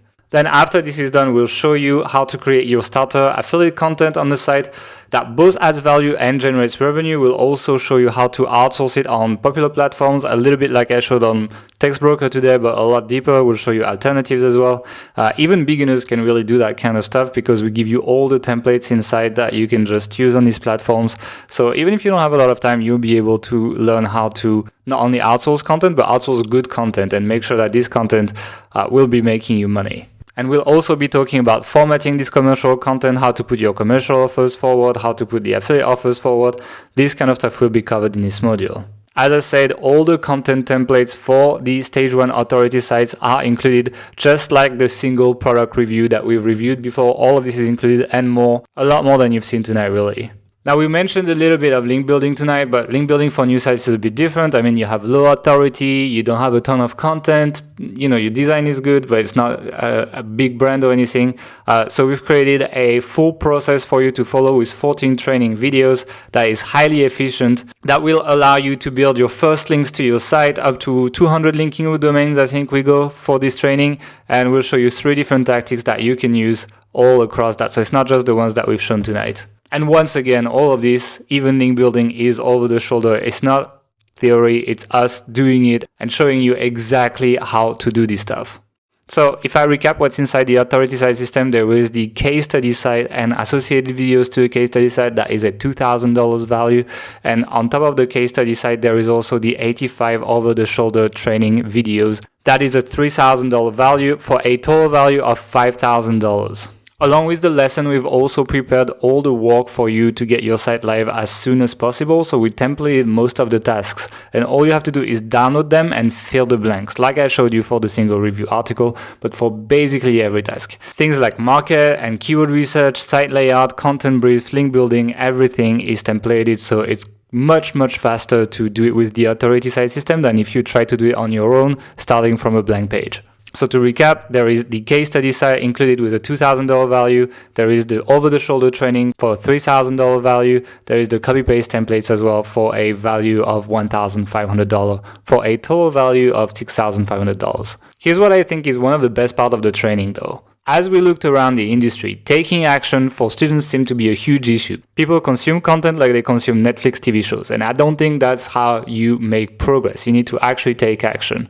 The problem is people don't know what to start with first, and despite the fact that the course is very sequential, very easy to follow, what we've done for you as well is we've prepared a to-do list on Trello so that you can essentially copy it on your account and tick the boxes as you do the next task. So you're never left not knowing what to do next so that you can be on your way to be making money with your website.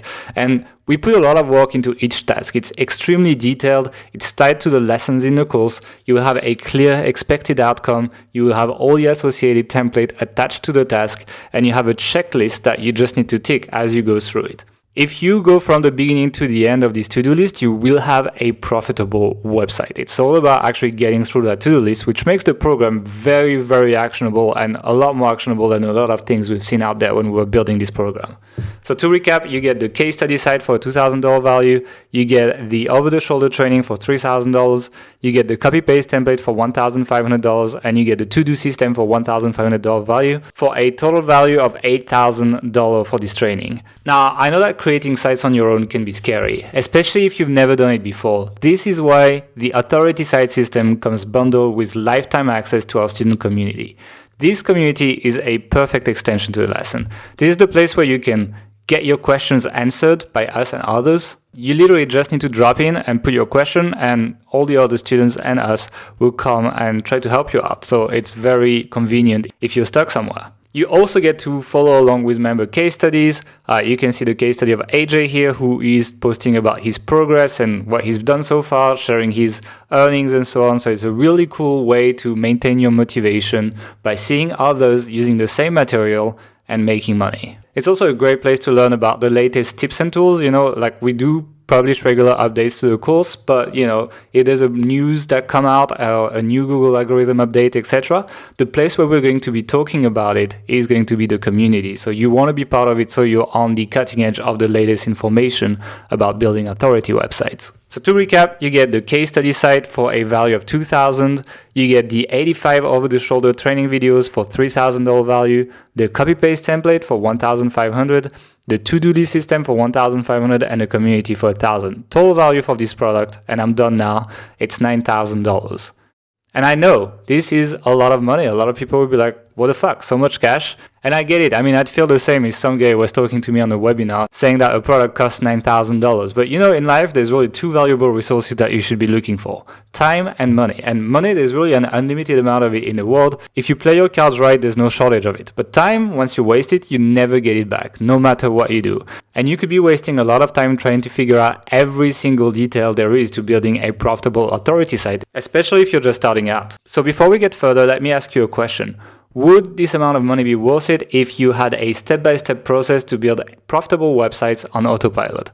And I mean all the steps, way more in depth than what we had time to do today, all updated with every single tool that you need. Would this amount of money be worth it if you could skip years of trial and error that many people, including us, went through when starting in this industry? I mean, what is your hourly wage? If you wasted 1,000 hours trying to figure out all this stuff, how much money would be actually lost in the process? Would it be more than what we're asking here? I'm not sure, right? Now, if I told you that for this much money, in 12 months, you'll never need a job again in your life, would this sound like a bad deal? Now, I'm not guaranteeing it, you need to put the work in. But how much do you think your office neighbor would be ready to spend for such an opportunity? Now, one thing that's cool is building income, but one thing that's cooler is maintaining your income. And let me ask you, would this amount of money be worth it if not only you knew that the system is working, but also that it's going to keep working in the long run? I mean, if you knew that in 5 years, the work that you're doing today is still going to pay dividends in your bank account, over time, would this investment be worth it? And look, it's not BS. People are getting results from this training. Here's an example of a few recent students that went through it, so you can see real life examples. Here's the example of Michael Bengayat. He said, seeing how a successful website was set up was invaluable. Learning how to work with TextBroker and create writer briefs was also very important. There are a lot of technical things that go into an affiliate site that you've explained thoroughly. That was very helpful. The link building module was great. I had no idea how to even start building links. And this is Michael's earnings. Even though he knew nothing, no text, etc., after a few months, he's already making around $500 per month, which is really good, and now he's making even more. We also have David Pidley, who started just before Michael, and he says, I have followed the authority site system to the letter a couple months ago, and my site is now growing and making more money every month. I'm very excited about the future of my authority site, and the Facebook community has been incredibly helpful to me. And as you can see, every month in 2017, his traffic and earnings have been going up. And in 2018, he's making, over $1,000 a month now. Then we have David Seth here, who started a little bit earlier than them in 2017. And he says, a few weeks back, I had my very first day at more than 1,000 visitors per day. Today, I just passed another milestone, more than $1,500 in Amazon earnings in March. When I started my website, I would never have thought this would be possible. For all of you out there struggling to make money right now, follow closely what TAS is teaching. TAS is the authority site system. This stuff works 100%. It takes a lot of effort and work to get started. I literally spent all my weekend and most of my weeknights working on the site, but it pays off in the end. I was on vacation for 10 days this month, and every day I made between $40 and $100 passive income. It feels like magic. And here's David's screenshot, just proving that he's actually making that money. And finally, we got Robert, who started in January 2017. He says, "When I joined the authority site system, the membership fee seemed like a crazy amount of money to me. I decided to go ahead with it anyway and started my first authority site in December 2016. My goal was to create a website that could generate a monthly income of $2,000 after 1 year. Not only did I complete my original goal in only 9 months, but I also have exceeded it by over 4 times, earning $8,513 in August 2017. Becoming an authority site system member will probably be one of the best investments in my life." And here's some earnings screenshots from Robert as well. In August, he made $8,513. And then I pinged him again in December 2017, and he was making over $23,000 per month. Isn't this awesome? I mean, $23,000 per month in 1 year, and he says 95% of it is profit. I mean, what if this was you? How would that change your life? And even 5 to 6 figure month friends of ours recommend this program to their friends who want to get started. Here's Alistair from the UK, who now runs his websites from Malta. He's one of our core Authority Hacker Pro members, and he says, "The authority site system is going to cut short a lot of my conversations, because in the future, if someone asks me how to build a website that replaces my job, I can simply point them in the direction of the authority site system from Authority Hacker. It's all in there. And best of all, Gail and Perrin structured the information in a step-by-step format. This helps to make sure you are always working on the right thing at the right time, because this is one of the biggest problems for beginners and pros alike, working on the wrong thing at the wrong time. So if you want an authority site on Rails type of course, this is the one to get. Also, if the Age Pro community is anything to go by, then I expect the Facebook group alone to be worth the admission price. And in total, we've trained over 2,500 members across all our training programs. So I could keep rolling out the success stories, but we're kind of running out of time here, so I'm gonna cut short on this. So look, you probably know it already. I'm not going to be charging you $9,000 for this training, even though it's probably worth it. Actually, usually we charge $997 for this training. On authorityhacker.com/system, you can actually go and see the live sales page, and many people buy it at this price. But because you're here, you're probably a new subscriber, and I want to welcome you in the absolute best way possible. We're going to charge only $599 for this training today. And this is a one-off. There is no recurring charges, and you get free lifetime updates. I mean, some people are members of our courses for like 3 years and got everything new that we released without paying a single extra dollar to us. We just love our customers this much. But this is a special offer. It's only going to be available for 3 days. So in 3 days, the price goes back to $997. So if I was you, I wouldn't wait. I mean, at this price point, it's many people's entertainment budget for a month or two. So really, you have two choices. You could spend this kind of money going to the mall during the sales and buying a bunch of stuff you don't really need, or blow it at the bar with your mates. Or you can get this training and invest in yourself, and that should turn into more money in the future. And then with that extra money, you can go to the mall, you can go to the bar, or both if you want. But yeah, treat this like an investment. This will pay dividend instead of something that will take money away from you. So if you want to take advantage of this limited time offer, click on the button that just popped, or go on authorityhacker.com/special-offer while it's still up. If you have any question you want to ask us in private, there's a live chat on that page. You can talk to us directly. So I recommend you go there if there's a question that you don't want to show the chat right now. And yeah, I know some people will think that this is still expensive, but the truth is we kind of had two choices here. One, we make this course really cheap and anyone can buy it, and those tactics are everywhere. Everyone has the proven and tested templates that we built, and it kind of loses its edge over time because everyone's doing it.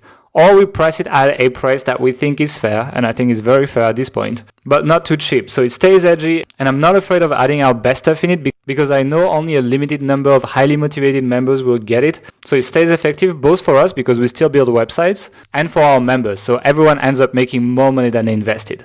Oh, and additionally, if you get in and for any reason you're not happy with the training or you just change your mind about building an authority website, we'll give you your money back without hassling you. Just send us a message on the support and your money will be back in your account within a few days. So once again, here is the page where you can get today's special offer, $599 instead of $997 for the next 3 days only though, and there is a 30-day money back guarantee. So if you have any question, type them in the chat right now. We will do a Q&A session in a minute with Mark, so let's start getting this going.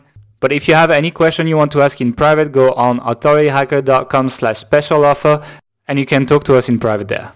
Oh, and to sweeten the deal even more, if you buy before this webinar ends, including the Q&A session, so you maybe have like 20 minutes, we have prepared a deep niche research report package for you.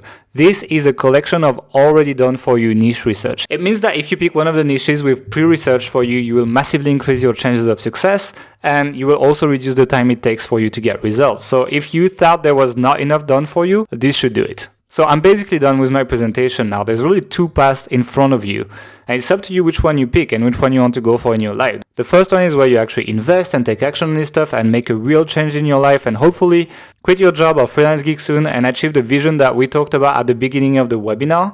Or the second one is the one where you turn this webinar off and you wake up tomorrow and you do the same thing that you've done before. The question is, which one do you want in your life? Do you really want to keep doing the same thing you did yesterday? And if that's the case, why did you join this webinar and why did you stay this long? And look, we really want to help you achieve success with Authority Site. We did absolutely everything we could during this presentation to make it as actionable as possible, give you as many live examples as possible, but that was all within the time and format that was given to us. I can't really go further in this presentation. So now the only way to get super in-depth with the training is to get inside the Authority Site system. So I hope I'll see you there. And I'll show this slide one last time and now we do the Q&A session. If you want to get a special discount at $599 instead of $997, click on the button on the side or go on authorityhacker.com/special offer. We offer a 30-day money back guarantee if you change your mind. So the money is not lost. Really, you have 30 days to make your mind if you really want this or not. We are going to start the Q&A now. But if you have a special private question, go on authorityhacker.com/special-offer and we will answer to you there. Oh, and also I promised you a goodie bag at the beginning of the presentation. You can find everything I promised for free on authorityhacker.com/goodies. And that's basically it. So grab the offer while it's live. Mark, are you here? Let's start the Q&A. Yes, I'm here. For anyone who has questions, just put it in the chat right now and click the ask a question button, and hopefully we can identify that. I see there's an absolute ton of them coming through right now. So if you are asking questions rather, just give us some time to actually answer them. Don't keep asking them over and over again. Otherwise it's going to push everything down and it's going to make it harder to answer. So let's just start going through them if we can.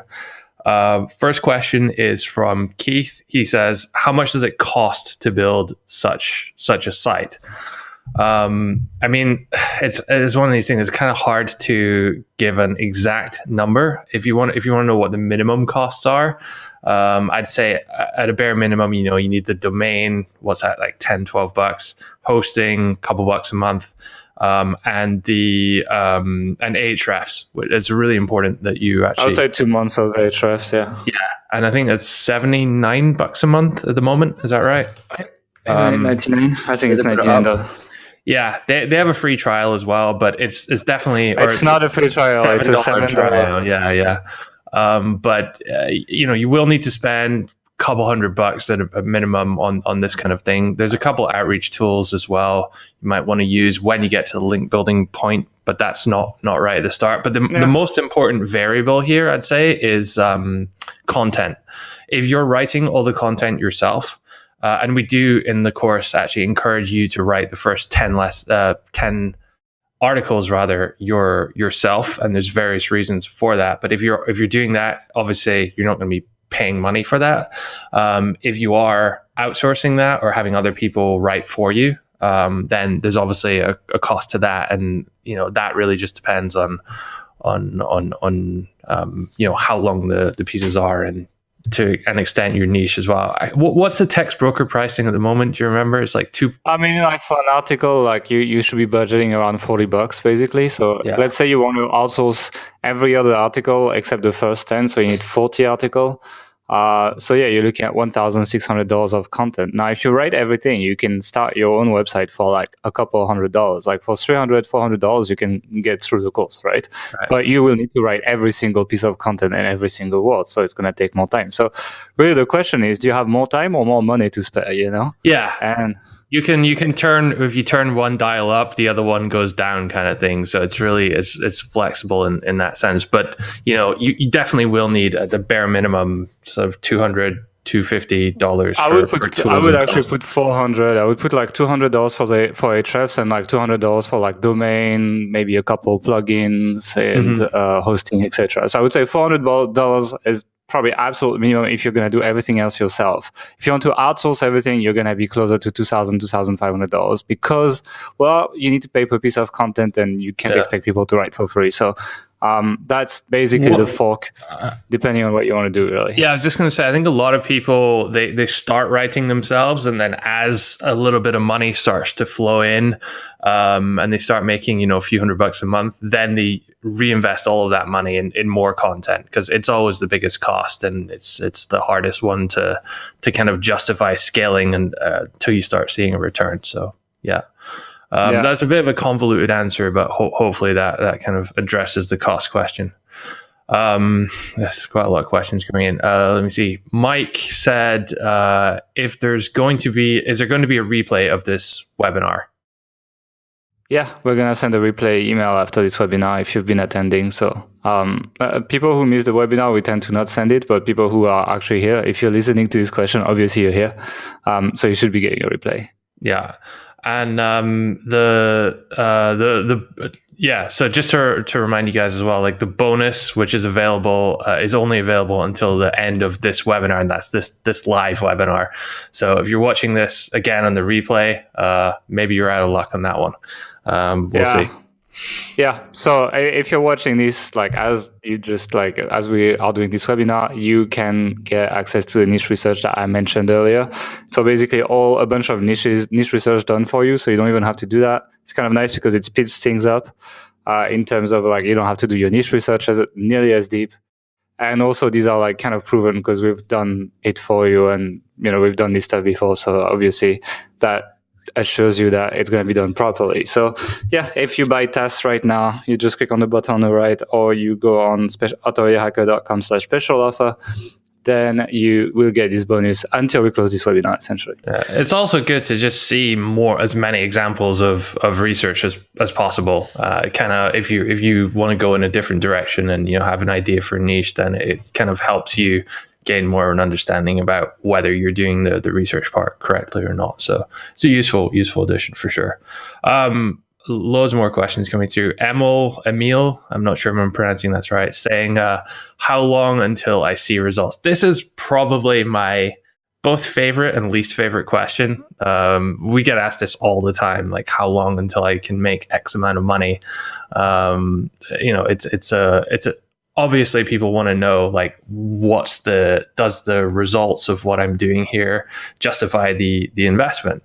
And again, not to sidestep the question, I'll sort of circle back and give a more of a clear answer at the end of this explanation. But it really, really depends on what you kind of input into this. At one extreme, and there's a guy, Robert Botha was his name. He joined, I mentioned him in the presentation, so yeah. He joined a year or 2 years ago. I forget. In January 2017, and by August he was making 8,500. By December he was making like 23,000. So yeah, he was making a lot of money. That's like just a caveat that is the exception. That everybody is not doing that. He put a colossal amount of effort in. Gail actually did an interview with him for our podcast a while back. It's on authorityhacker.com/undercover-2. So if you want to listen to that. But I mean, he really put a lot of time, and he was basically working at it full time. He went through everything in exquisite detail, and he really just hustled. I think he came from an online gaming background or something. Yeah. He was a StarCraft pro player, so it's some of the most hardcore video games in the world. And you may be laughing if you don't know world of professional video games, but these people play like 18 hours a day or something. And he essentially applied the same work ethics to building his website. So, what you do in one day, he was doing just like before you have lunch, and as a result, well, he got a lot of result basically. Yeah. Yeah. So, if you're able to really grind it out in a hardcore way like that, you can get some spectacular results. I think more realistically, we tend to see people who, perhaps have full-time jobs or families, other responsibilities within the first sort of 8 to 15 months, they'll get to that kind of 1 to 1.5K per month range. That's people who are putting in, maybe 5 to 7 hours a week of work to this.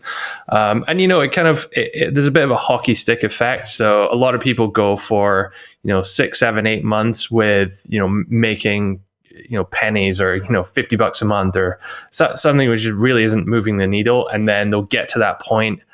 Maybe when they start doing a bunch of link building, or just the site starts aging, gets out of the sandbox, they hit a certain threshold, and it just sort of like the big uptick starts to occur, and they're kind of like, oh, finally now I see.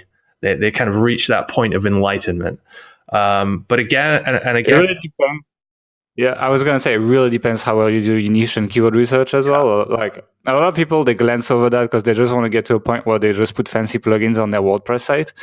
And in the presentation, you can see I talk mostly about keyword research and niche, picking the right niche, etc., because that's by far the most important. That's what's going to determine how quickly you see results. If you pick the right keywords, the case study site for the authority site system, we didn't even do the link building, and it's making decent money because there was really good emphasis on the niche research and the keyword research, and we picked battles that we could win. And so I think it's massively important in terms of how quick you're going to get results, and that's the best way to gain as much time as possible is to pick the right battles rather than trying to win stuff that's harder to win.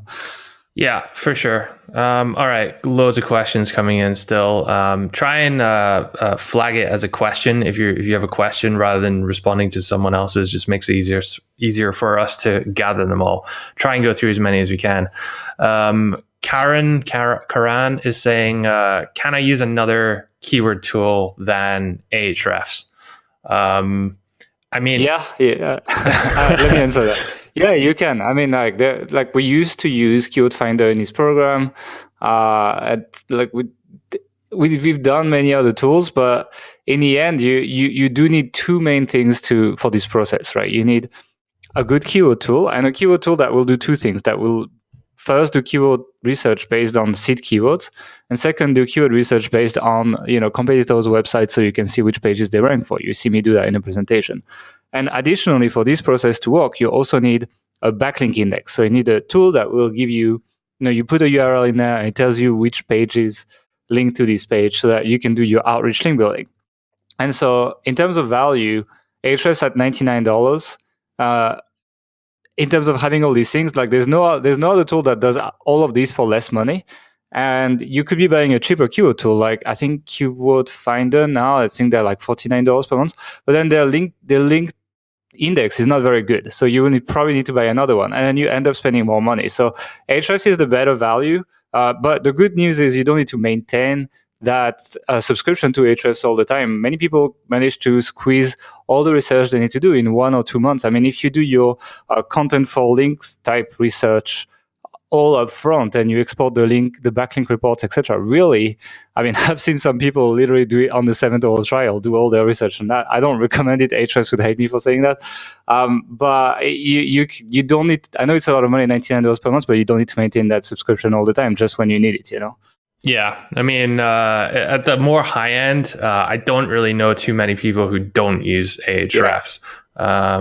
Most people who are in the sort of 4, 5, 6 figure a month range, it's their go-to tool. I think there's an argument as well for learning the right tool right away, because it's actually not that complicated if you're gonna do this professionally. So yeah, you might as well just go for it. The price tag does scare people, but it's an investment here, and it's you'll make many times that marginal increase in price over the other tools back further down the line.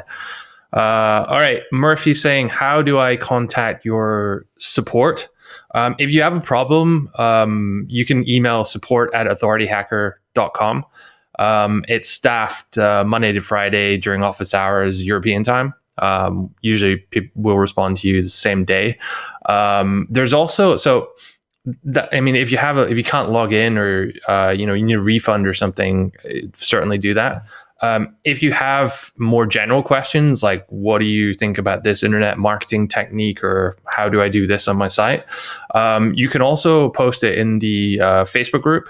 So when you join the Authority Site System, comes with a sort of premium members only Facebook group. And in there's several hundred of us who are there to help you.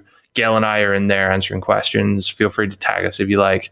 And to be honest, though, like usually other members answer each other's questions before we even get a chance to. It's quite an active community. So I would encourage you to use that as much as possible. Not just in order to get support, but to sort of learn what other people are doing and stuff as well. So yeah, but our direct support email, as I said, support@authorityhacker.com. This next one, I'm going to butcher this name. Wojtek? I think it's a Polish name, actually. I'm not sure, but I think it is. Okay. You can tell us in the chat. Aren't all good niches taken? This is, I used to think this when I'm going into internet marketing back in 2009, and some people back then were saying, everything all the good niches are taken back then. And some people still say that right now, but the truth is you are not going to find a niche that doesn't have some kind of commercial activity in it. If you do, that usually means it's a bad niche. I think it's a lot of people when they're starting out think that they need to avoid competition and avoid other people so you don't sort of get in each other's way. That's not the case. The internet's a huge space. Even in the smallest like sub niches of sub niches, there's room for multiple players. And if there is some competition there already, that usually means that someone is making money there, and that's usually a good indicator. If Gail, if you and I are starting a new site and we see a space with no competitors, it's a red flag for us. We'll. Yeah, whose keyword am I going to copy if I can't? There's no comment. But anyway, I also want to say that in this presentation, I give very specific examples. I go into the phishing niche, for example, and I find a bunch of keywords like in front of you. I think it was like best bait casting reels, which was like a really good keyword, really low difficulty, and the sites that ranked were terrible. So you can see that this niche is not taken, obviously. I did some powerlifting examples as well. Same here. It was pretty easy to go after that. So yeah, you there's a lot. Like if you buy before the end of this webinar, like you'll get the niche research, and there's like a lot of examples in these reports that will give you even more ideas and show you even more niches are like wide open with really not that great sites ranking for them. So if you want these reports, you need to buy before the end of this webinar, but really there's a lot of open niches. You think it's bad, but really that's why we recommend passion, lifestyle, and problem niches, because these have these kind of like industry jargon, right? If you write about specific paintball guns, like the Huffington Post is not going to write about that. So the competition just becomes a lot easier to deal with. These are like specialized sites, and paintball people don't know how to build websites, so it's not that hard to beat them, essentially. Yeah. Okay, let's move on. Christopher is saying you don't use Thrive Architect anymore. Question mark. We used to be big advocates of Thrive Architect and Thrive Content Builder before that. If you guys don't know or aren't familiar, it's like a what you see is what you get kind of drag and drop page editor for WordPress. And back when we were first getting started, it was really cool. I liked it a lot. We used to use it on all our sites. We started, I think, towards the end of 2007, start of 2018, moving away from it for various reasons. First, Elementor has gotten a lot better. It's really, really good these days. And second, I mean, we had a couple pretty significant problems with the tool. We were doing a launch, and there was some bug that affected a bunch of Apple users, and we ended up losing about $50,000 from that. So that was not a fun day. But we've also just found that it's a little bit difficult to actually use it at scale. So when you start having hundreds of blog posts and everything sort of hard coded in such a way that it makes it difficult to edit things. You had an issue a while back, I think, on Authority Hacker with like some CDN hard coding images that wrong or something. Yeah, it was annoying. I mean, basically, these Strive Architect is really good if you're starting even just a stage one site. It's not bad, right? It's like it's definitely usable, etc. But in our business, we're getting to a point where we have sites with thousands of pages, etc. And it's like we're kind of like learning the mistakes that we made when we started these websites, the tool choices that we made that were a good decision back then. But when you scale your website, they're not as good, not as scalable. They induce a lot of bugs in your site and issues. Thrive Architect has been one of them, to be honest. And look, we still have sites running on it because we haven't redesigned them, etc. And these sites still make money, so you can make money with it. And a lot of people have made their first dollars with Thrive Architect. But the benefit of us teaching this course as well is now we have like large sites. And we look back at the decisions we made when we started these sites in terms of tools and so on. And we're like, well, if I had to start over Health Ambition, I wouldn't start with this, even though it looks a little bit better at the beginning. It's kind of like going to handicap my growth much later on. And we've learned that with experiences, with essentially handicapping our growth by doing it. And so when we create the authority site system, we take all these learnings into account, and some things might seem a little bit counterintuitive or a little bit different from what you would think they are, because maybe they're not the absolute most straightforward way of doing things, but they are in a provision for your future growth, essentially. So that's another advantage, I would say, of this course, is that we use all this stuff that we've learned from these painful and expensive lessons and pass them on to you guys in the recommendations we make. Let's see. Sorry, there's so many questions here. Glenn's saying, are there recurring fees after joining? No. So you pay once and that's it. You have sort of lifetime access, and yeah, there's lifetime updates as well. I mean, there's regular updates to these courses. There's members that joined like Authority Hacker Pro when we started around almost 3 years ago now, and they never paid us an extra $1, and they're still getting the updates to this day. So it's like, when you buy these courses, I'm not sure it's a really good business decision on our end, but well, as a member, it's pretty good. We actually, when we first launched the Authority Site system, we packaged the community aspect of it, which included the Facebook group, separately, and we sold that for, I think it was like $30-$40 a month or something initially, and lots of people bought it. But we took that away and we refunded everyone because we wanted everyone to have access to it, because we felt it would make them more likely to succeed in what they were doing, and like the little bit of extra revenue it brought in wasn't worth it for us. So we're very much in the this is everything you possibly need included realm, I guess. Like a one-stop shop. Like, we just want you to obviously you will need a couple of tools, you need all these things to build your site, but in terms of like learnings, we don't worry, like this is it. There's not even we might talk to you about Authority Hacker Pro later if your site is doing well, but it's like this. It's not like something where we hide things behind and it's like a front-end price, etc. We're pretty upfront and trying to package everything that you need into one package.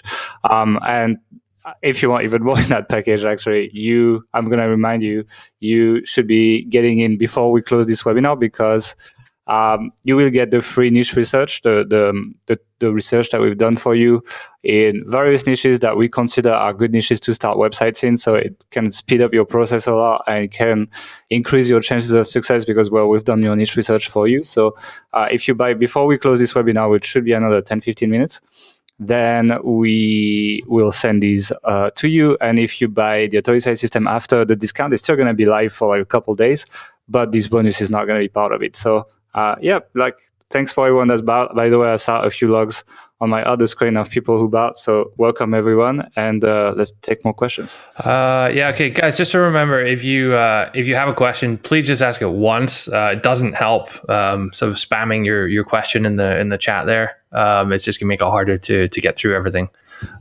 So Jose or Jose, again, my pronunciation terrible. Depends where you're in the world, really. Saying how is this different from other courses? Good question. I mean, it's impossible to know every single course, like what they do.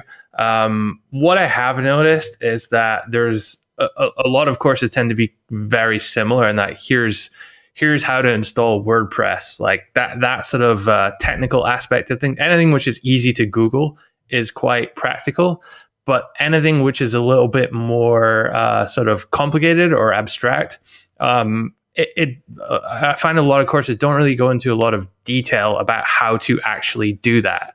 So you'll get people saying like, "Oh, just create great content and it will earn links naturally." But what does that really mean? Like, how do I measure great? How do I go and implement that? So when we made the authority site system, it's something which was kind of at the core of our philosophy, if you want to call it that. It was to make this like as actionable as possible. It's kind of like as close to being painting by numbers for. I mean, yeah, I want to say, first of all, there is a case study site. Like, I think I've never seen another course where you actually build a site with the site creator. So doing a case study site, it allowed us to be in your shoes, to essentially be like, okay, what do we need to do next? And that's how we built the course. Second, all of it is over the shoulder. I mean, we have a couple PowerPoint presentations for like the basics and the introduction lessons because we have to explain concepts. But anything that's actionable, it's like a lot of people still do that on slides. We don't. We literally just open WordPress. We go on Textbroker. We go on all these platforms that we talked about today, and we do it. And you actually see us do it. And that's kind of the value added over this webinar. Third, you have the to-do list system. I don't think I've seen another course with that as well. So you can take the to-do list and you can, tick the boxes. And if you tick all the boxes and actually do what they say, you have a site. So like try to make that more actionable. And fourth, you have the pre-made templates as well. So like as much as we recommend that you personalize these templates, it actually works if you just copy paste them. It's like, and you can ask that to my inbox that has been receiving a few of them.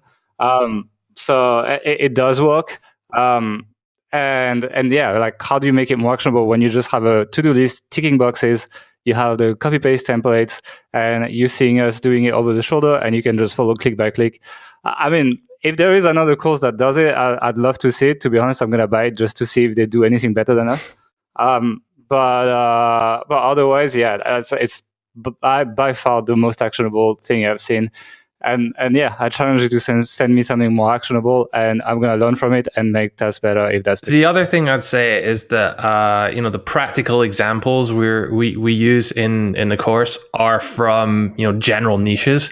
It's not as the case in many online marketing courses that the example they'll use their own site, which is an online marketing site, which is very different from a fishing site or a paintball site or whatever else that regular people might start doing. I've even seen a few cases where people newbies start creating an online marketing site because they followed a course which used that as an example, and it's just kind of like perpetuating kind of bad advice, really. So. And then they sell their own course on how to how to sell a site with an online marketing site. And it's like it multiplies. Yeah, we don't recommend that. That's also why we run other sites. We don't run. I mean, Authority Hacker. It's actually a business. Authority Hacker on its own, it's actually a business that we do pay attention to, but we don't want to take too much space in what we do, because we want to keep doing our other sites like Health Ambition and the other ones that we don't necessarily share with the audience. But I think this is what we want to make our core. Like, we never want Authority Hacker to be the absolute main thing that we do. We want to do the other sites, and then based on what we learn, then we'll come back to Authority Hacker, and then we'll be sharing the stuff that has worked for us on the other side. And that's what actually I believe makes Authority Hacker a better business. And more interesting for the audience, while actually focusing on other businesses that also make money for us. Let's see, next one.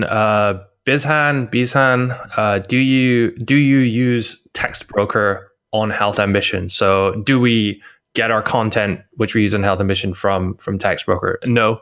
At the moment, we have a full-time writer who writes the majority of the content on Health Ambition. We also have a full-time editor who works across a number of our sites. We don't. Once you get to a certain point, it becomes much more economical to actually hire people full-time. Like the cost per word goes down massively. We're essentially able, because we know we have so much content that we're going to require each week. It makes sense for us to do that. On the case study site, we're using the Authority Site system. All of the content is pulled from Text Broker, and we'll show you us doing it, and all of that throughout. So, and as Gail said before, that site, even though we haven't barely touched it since we started, it ranks, and it makes money. So it kind of proves the rule, really. Yeah, it's kind of funny. I was like, I'll just do it for an example. To be frank, I was just expecting a bunch of people to copy it, which did happen. Yeah. That's why, I also wanted to make it the 80-20. So I wanted to show the minimum effective dose to make money online, So I made a point to not make it too good, because I wanted someone that has never done this kind of stuff to look at it and be like, yeah, I can probably do that. So that's why it's and still that site is made many times the money it cost us to build it, despite the fact that we didn't even do the link building part to it. I've done the demos, but I haven't run as much link building as we recommend in the course. Yeah, when Gail showed me the initial design back when we made it, I came back and said, hey, we should fix this or move this here, or wouldn't this look better here? And he's like, no, I don't want us to use our experience to make it better. I want it to be the minimum viable site, basically. I mean, it's it's what Tim Ferriss is talking about. It's the minimum effective dose to get results, right? That's what I wanted this program to be. I mean, this program is all about making enough money to buy your time back, quit your job, and do this full time, right? And so it's also for people that are busy, don't have a lot of time, have limited amount of money that they can put in it, etc. And so for all these reasons, I really wanted to be in the shoes of people, and that's why the case study site makes this program so much more actionable, actually. Yeah.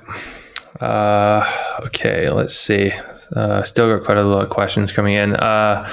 Keith is saying, is a 30-day money back guarantee with no strings attached? Yeah, basically, I've talked about this, I think, in a podcast a while back about our philosophy on money back guarantees. But yeah, I mean, for whatever reason, we had one guy who needed to pay rent, I think last year, and didn't have enough money the next month for whatever reason, so asked for a refund, and we gave it to him. So really, I mean, for whatever reason, you can get your money back within 30 days if you don't like the course. Just email support@authorityhacker.com. It's super easy. It takes, I think, 3 or 4 business days to process refunds for credit cards, and PayPal is much faster. So yeah, there you go.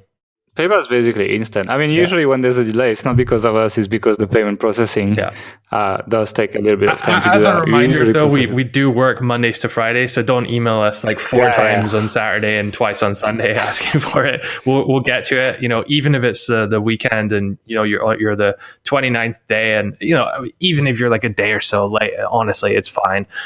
Just don't email us in 3 years down the line asking for a refund, because that's obviously not going to happen.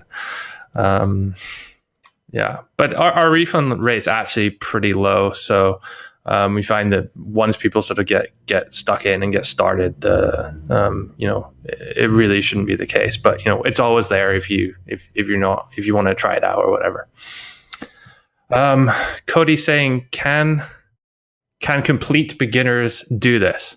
Yes. So this course, we used to just have one course, which is called Authority Hacker Pro, which is for people who already have sites, already making money, to kind of help them grow and do better with their sites essentially. But it was so popular that we found we had quite a lot of complete beginners joining that, but not really knowing how to apply it or where to start. So that was the prompt we needed to create the authority site system. So it is created for complete beginners. It presumes no knowledge. Obviously, if you've been in the space a while and you kind of like know some things, then more power to you. That's you're going to be ahead of the curve. It's going to help you out. But we do start from the very basics of like what is internet marketing, how websites make money, and if you have no sort of technical expertise, never built a site before. I mean, it's actually pretty easy, to be honest, to build websites these days. When I started back in the day, it was a lot more difficult. I remember my first site. I built it in Dreamweaver, and had to upload it to the FTP, and know a bit of HTML here and there. But honestly, now with WordPress, most hosting providers, one-click installation. The themes make it super easy. You don't need to know any HTML really to do it. And we show you everything step by step along the way in the course. So yeah, complete beginners can definitely do this, and indeed many have in the last year or so, and are making good money now. So yeah. David is saying, how is this course different from AH Pro? Okay, yeah, good question. I can answer if you want. Yeah. Okay, so at the beginning of the presentation, I explained the business model, right? I'm like stage 1, stage 2, stage 3. Stage 1 is, ranking on Google for product-related queries and making money with affiliate programs. Stage 2 is more about scaling your own audiences and monetizing the extra info content you create with advertising. And stage 3 is about creating your own products, right? So that's essentially the 3 stages for building an authority site. And it's pretty simple the way we divide the products. The authority site system, the product we're selling today, the product that is on the right sidebar right now, is only for stage 1 authority sites. So it's really to get going with new sites. It's like the most efficient, the best return on investment way of starting a new site. And it's also beginner friendly because the amount of tasks that you have to run, the variety is not super wide, as opposed to a stage 3 site where you have like customer service and paid traffic and a lot of different things. So that is stage 1. Then Authority Hacker Pro is stage 2 and stage 3 together, essentially. So what Authority Hacker Pro is also often, when we do launches, bundled with the Authority Site system. But in this case, Authority Hacker Pro on its own is advertising, is selling products, building email lists, a couple of social media things, some paid traffic, these kind of things. But for stage 1 sites, the authority site system is basically all you need to get started. So if you don't have a site that makes money right now, like you could be having a site but it doesn't make money or it makes very little. If you're making less than $1,000 per month or $2,000 per month, the authority site system is probably where you want to go now. If you have a site that makes good money already, Authority Hacker Pro was going to help you take it to the next level. Yeah. By the way, I wanted to remind you guys that, if you buy before this webinar ends, so I think we're going to take another 4, 5, 6 questions and we're going to wrap it up. So when we wrap it up, the bonus for the live webinar will actually end. The bonus for the live webinar is niche researches that we've done for you. We send them to you. It's all pre-done. It's in nice PDFs, and you get a bunch of ideas for niches. We do a little bit of keyword research there. We do a little bit of offer research. A lot of the stuff I talked about in the webinar, but in different niches. So that will help you, pick the right niche for your site, and it's going to dramatically increase your chances of success. So this bonus is only available for people who buy right now. And I'm seeing the log right now, and I'm seeing several people are buying. So welcome to everyone. You're going to be receiving the niche research bonus really quickly. And after we close this webinar, well, you can still get the $599 offer for a couple of days. But after that, it will close, but you will not get the bonus niche research. So if you want that bonus, you basically need to get in right now. So that's basically it. Let's just jump into the next question. Yeah, and I just want to say to those people who have just joined, if you're still listening, make sure you go and join the Facebook group. When you log in, there'll be a link to it on the page. I think we email it to you as well. But it really is the best best place to go and sort of like meet other people, see what's working. It's just a great place to hang out. I can't encourage you enough. Make sure you join. We'll try and process them after this webinar as soon as possible. I think you just need to if you put your email that you signed up with in there, it will go through. All right. This kind of also answers the next question a little bit. Pranav. I really need to learn to pronounce these names better. He says, what if I'm stuck? So we'll help you, basically. If you have a problem with the course, you're not sure what to do next, you're really like, not sure what to do next. I mean, you shouldn't be, first of all, because we have a to-do list system which has everything you need to do in chronological order, step by step along the way, with all the resources, videos, and really it's pretty difficult to get stuck like in the early stages. I think more what tends to happen is, once people get going and something, let's say something new comes along, or they hear about some new tool or new system or new thing outside the content of the course, is they often sort of ask, hey, does this work? First of all, I would caution against trying to do too many new things early on.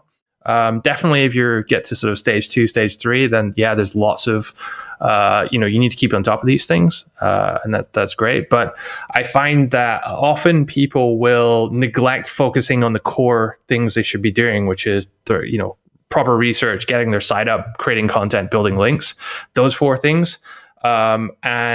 Instead of creating one type of content, which we say recommend in the course, they'll get some other idea from someone else who wrote a blog post on another site and then try and do that, but then drop what they were initially doing. And so it's kind of like shiny object syndrome, jumping around here and there without actually finishing something properly. So I would say if you're going to take our course, then try as best as possible to commit to it.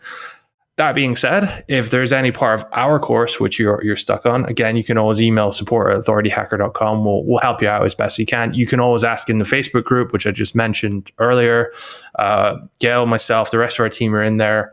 And, there's hundreds of other members, many of whom who are a year or two ahead of you in this, and who have been through most of the things you're likely to go through. Will help give you advice. I think I saw a really cool one there last year, I think it was, where someone needed help with some design element or wasn't sure about a logo. And then there was another guy who actually was a designer who then they got in touch privately and he redid his logo or helped him out or something.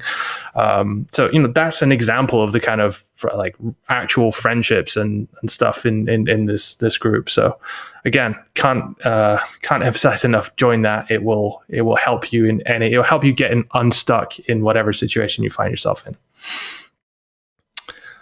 Okay. Jean, is that French? Jean, it's a French word. All right. He says, how can I build 4,000 links to my site like Health Ambition? I mean, well, you answer that. Okay, so first of all, we've been running Health Ambition since 2013, so that's quite a while now. And you're obviously not going to do that on day one, most likely not even on year one. It takes a long time to do that. Health is actually an interesting niche. I mean, it's very, very competitive. Even running it for so long with 4,000 links, we're still far away from being a major player in that space. I mean, there's people who are just, several levels above us. WebMD, right? Or Mayo Clinic, or they have 100 times the link we have. Yeah, even more, I think. So, but the thing is, because it's such a big space, there's a lot of people, there's a lot of bloggers in there. There's a lot of opportunities for us to get links there. So, first of all, I just want to say that it makes it much easier, as opposed to, say, in the online marketing space with Authority Hacker. It's much harder to find so many people to link to us. It still works, but the scale is a little bit different. The techniques which we used to build these links are included in the Authority site system. And I mentioned it quite a bit in the presentation. I mean, I explained the concepts. I can't go super deep because, it's a PowerPoint. But we do this link building funneling basically, where we start with doing some skyscraper, then ask for guest posts, etc. So essentially follow this process, and we just made it very, very, very efficient.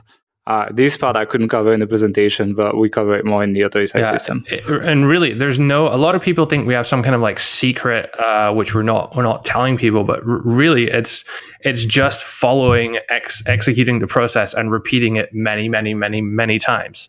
I really find that a lot of people, they don't really commit to a process, and they're always looking for the next link building hack or some new technique. And as they're doing that, they just neglect the core stuff, which really does work and work quite well. That's like, guest posting, skyscrapers kind of stuff. So we do, that's, the vast majority of our link building is guest posting and skyscraper. So yeah. I mean, it really feels like people are going to the gym doing an exercise, like exercise once, they go squat once, and they're like, okay, now what else do I need to get big, And it's like, well, you kind of need to do that like 3 times a week for like 2 years to actually get really good at it. Yeah. And it's like, it's kind of the same thing here. Like people jump to the next tactic instead of just repeating the basics and getting actually good at it and optimizing the little things. So these are the little 1% improvements here and there that add up. Like, I mean, I talk about links per hour as a metric to look at together with link quality. Really, these are the 2 things that you just should be looking at every time in the link building and improve them. I mean, the first time we did this kind of stuff, it was really, really slow. And you can see it from the growth curve of the links on of the health mission on Ahrefs. It's like faster and faster. Why? Because we're improving the process. We actually don't hire new people at this point. We just have the same people just getting better at what they're doing. So that's how you get to 4,000, and you give it time and you actually spend the time working on it, not just wait for the time to pass. It's also a sort of continuous improvement thing. I mean, if you're just blasting out the same template every day, it's never going to work. We're always, like, every single time we're emailing people, we're testing different variations, different subject lines, different approaches completely sometimes. And that has enabled us to, constantly sort of stay ahead of the curve because, after you've outreached to a bunch of people asking for a guest post, a lot of site owners can become a bit numb to it. So you have to keep sort of improving as much as possible. But we show you how to sort of incorporate that approach into your link building in the course itself. Yeah. So. But we also try to keep it like doable for beginners, right? It's like we try to strike the best balance we can with efficiency and ease of doing for beginners in the Authority system. So it's not the absolute most advanced system, but it's already more advanced than 99% of people doing link building. Yeah. And, just by doing it, you're already ahead of most people because honestly, there's so many people out there who they know about it, they talk about it, but they don't actually do this day in, day out. So a lot of speakers, all right, so let's answer a few more questions. Let's see. Klaus is saying, I'm not a native English speaker. Can I outsource the content part? I mean, we kind of talked about this already, but yeah, I mean, for sure you can. We do recommend writing the first at least 10 articles yourself. And there are many reasons for that, but it really just helps you to understand your space and like the writing process. And if you are hiring people, it helps you to kind of give feedback to them.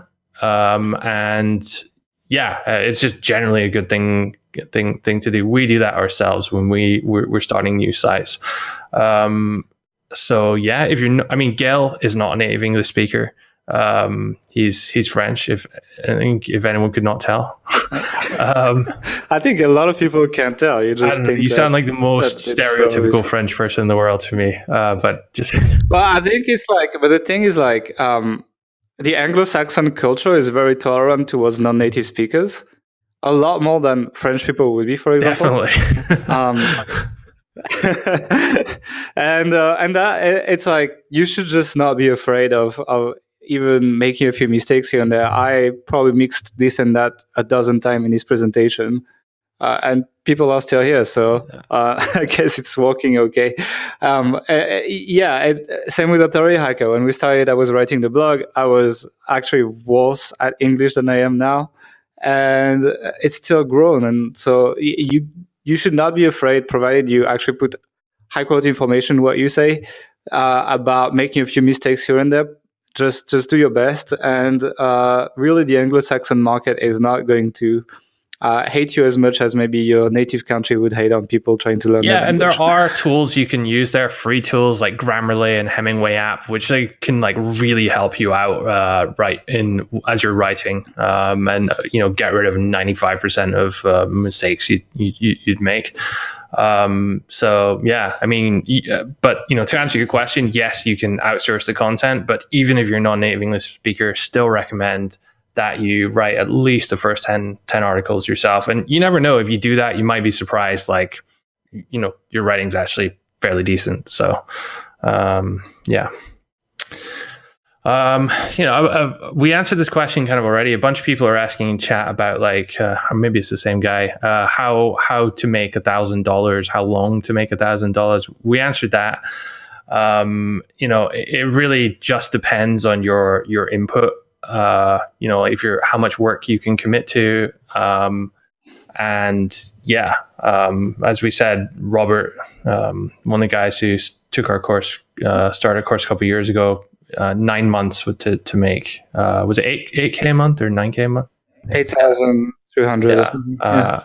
But I mean, it's like, that's why I put the case studies when I do a presentation, because like you get to see like 4 or 5 people that follow the course, and some of them are 1 year in and making $1,500 a month. Some of them are 1 year in and making tens of thousands. Some of them are like 6 months in, not making as much, etc. It's going to vary. It's hard to just give you a number. The point of the case studies that I've shown earlier was to, give you an idea of the range of people and show you real people and real results, so you get an idea. Really, it also depends a lot on your niche and keyword research. If you want to improve your chances of making money as fast as possible, this is the part you need to improve, even more than in building. So yeah, really $1,000, it could be maybe 4 months in if you're like really crushing it, or it could be 1 year plus in if you're taking it slow and you don't have a lot of time, you only have like an hour a day or something, like then yeah, it's gonna be slow. It's not magic money from the internet. What I would say is, if you need some money tomorrow and you're just looking at this as kind of like a quick get rich quick kind of thing, it's absolutely not. There are a lot of courses out there that claim in 3 weeks time you can triple your money or whatever. Like, we don't make those claims. We try and be as realistic as possible. Like, it does take many months, sometimes years, in order to make this. But I don't really know anyone that's stuck at it for multiple years and not gotten there in the end. So it works. It does take effort. If it didn't, then everyone and their mother would be doing it. But we try and make it as easy for you as possible with our system. So you do skip like a long time. Like, if you didn't have the authority side system and you had to figure everything out, even with this presentation, I mean, you'd probably take an extra year at least to get there. I'm not saying you can't get it without, like, it's like many people make money without taking this course, right? But if you want to get them a lot earlier, then this course is definitely a way to do it. And anyway, you have 30 days to check it out and get an idea of whether you think it's going to help or not. And if it doesn't, we'll just send you your money back. All right. David is saying, can I upgrade to AH Pro later? Yes, you can. So if on the towards the end of the course, and on the last page somewhere, you'll see a kind of like what to do next lesson.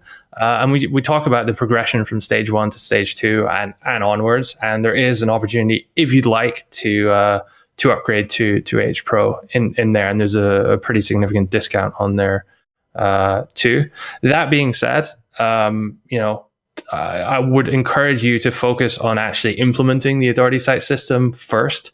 Get your site up, do the research, get your site up, get content going, get links coming in, and start making some money before you do that. It can be a bit easy. It can be very easy to try it, once you start getting things going a little bit, maybe make a couple $100 a month, to think, oh, I need more tactics, when in fact what you just need to do is you need to do more of what you've already been doing. So yeah, do you have anything to add to that, Gil? No, I mean, I really would just wanted to like open up on our commercial strategy. The idea is to make the Authority site system not too expensive. I mean, you can see compared to many other courses out there, it's not that bad, the price. And we want you guys to be making like $1,000, $2,000, $3,000, $4,000 per month. And then in Age Pro, we'll put the really advanced stuff that you don't need to get started, but we'll put it in there. And it is quite likely that we'll sell it in the future for quite a bit more money than we sell it now. But the reason why is because we think that with the Authority site system, you can make already a lot of money. And then if it's expensive, it doesn't matter. It's free money you get from your website, you know? It also says a lot about our kind of motivation, because we don't just want you to buy this course and then never talk to us again. It's in our best interest if you buy our course, the Authority site system, and then make a successful site and genuinely do make thousands of dollars per month, because then potentially, if you'd like, you can buy our other course.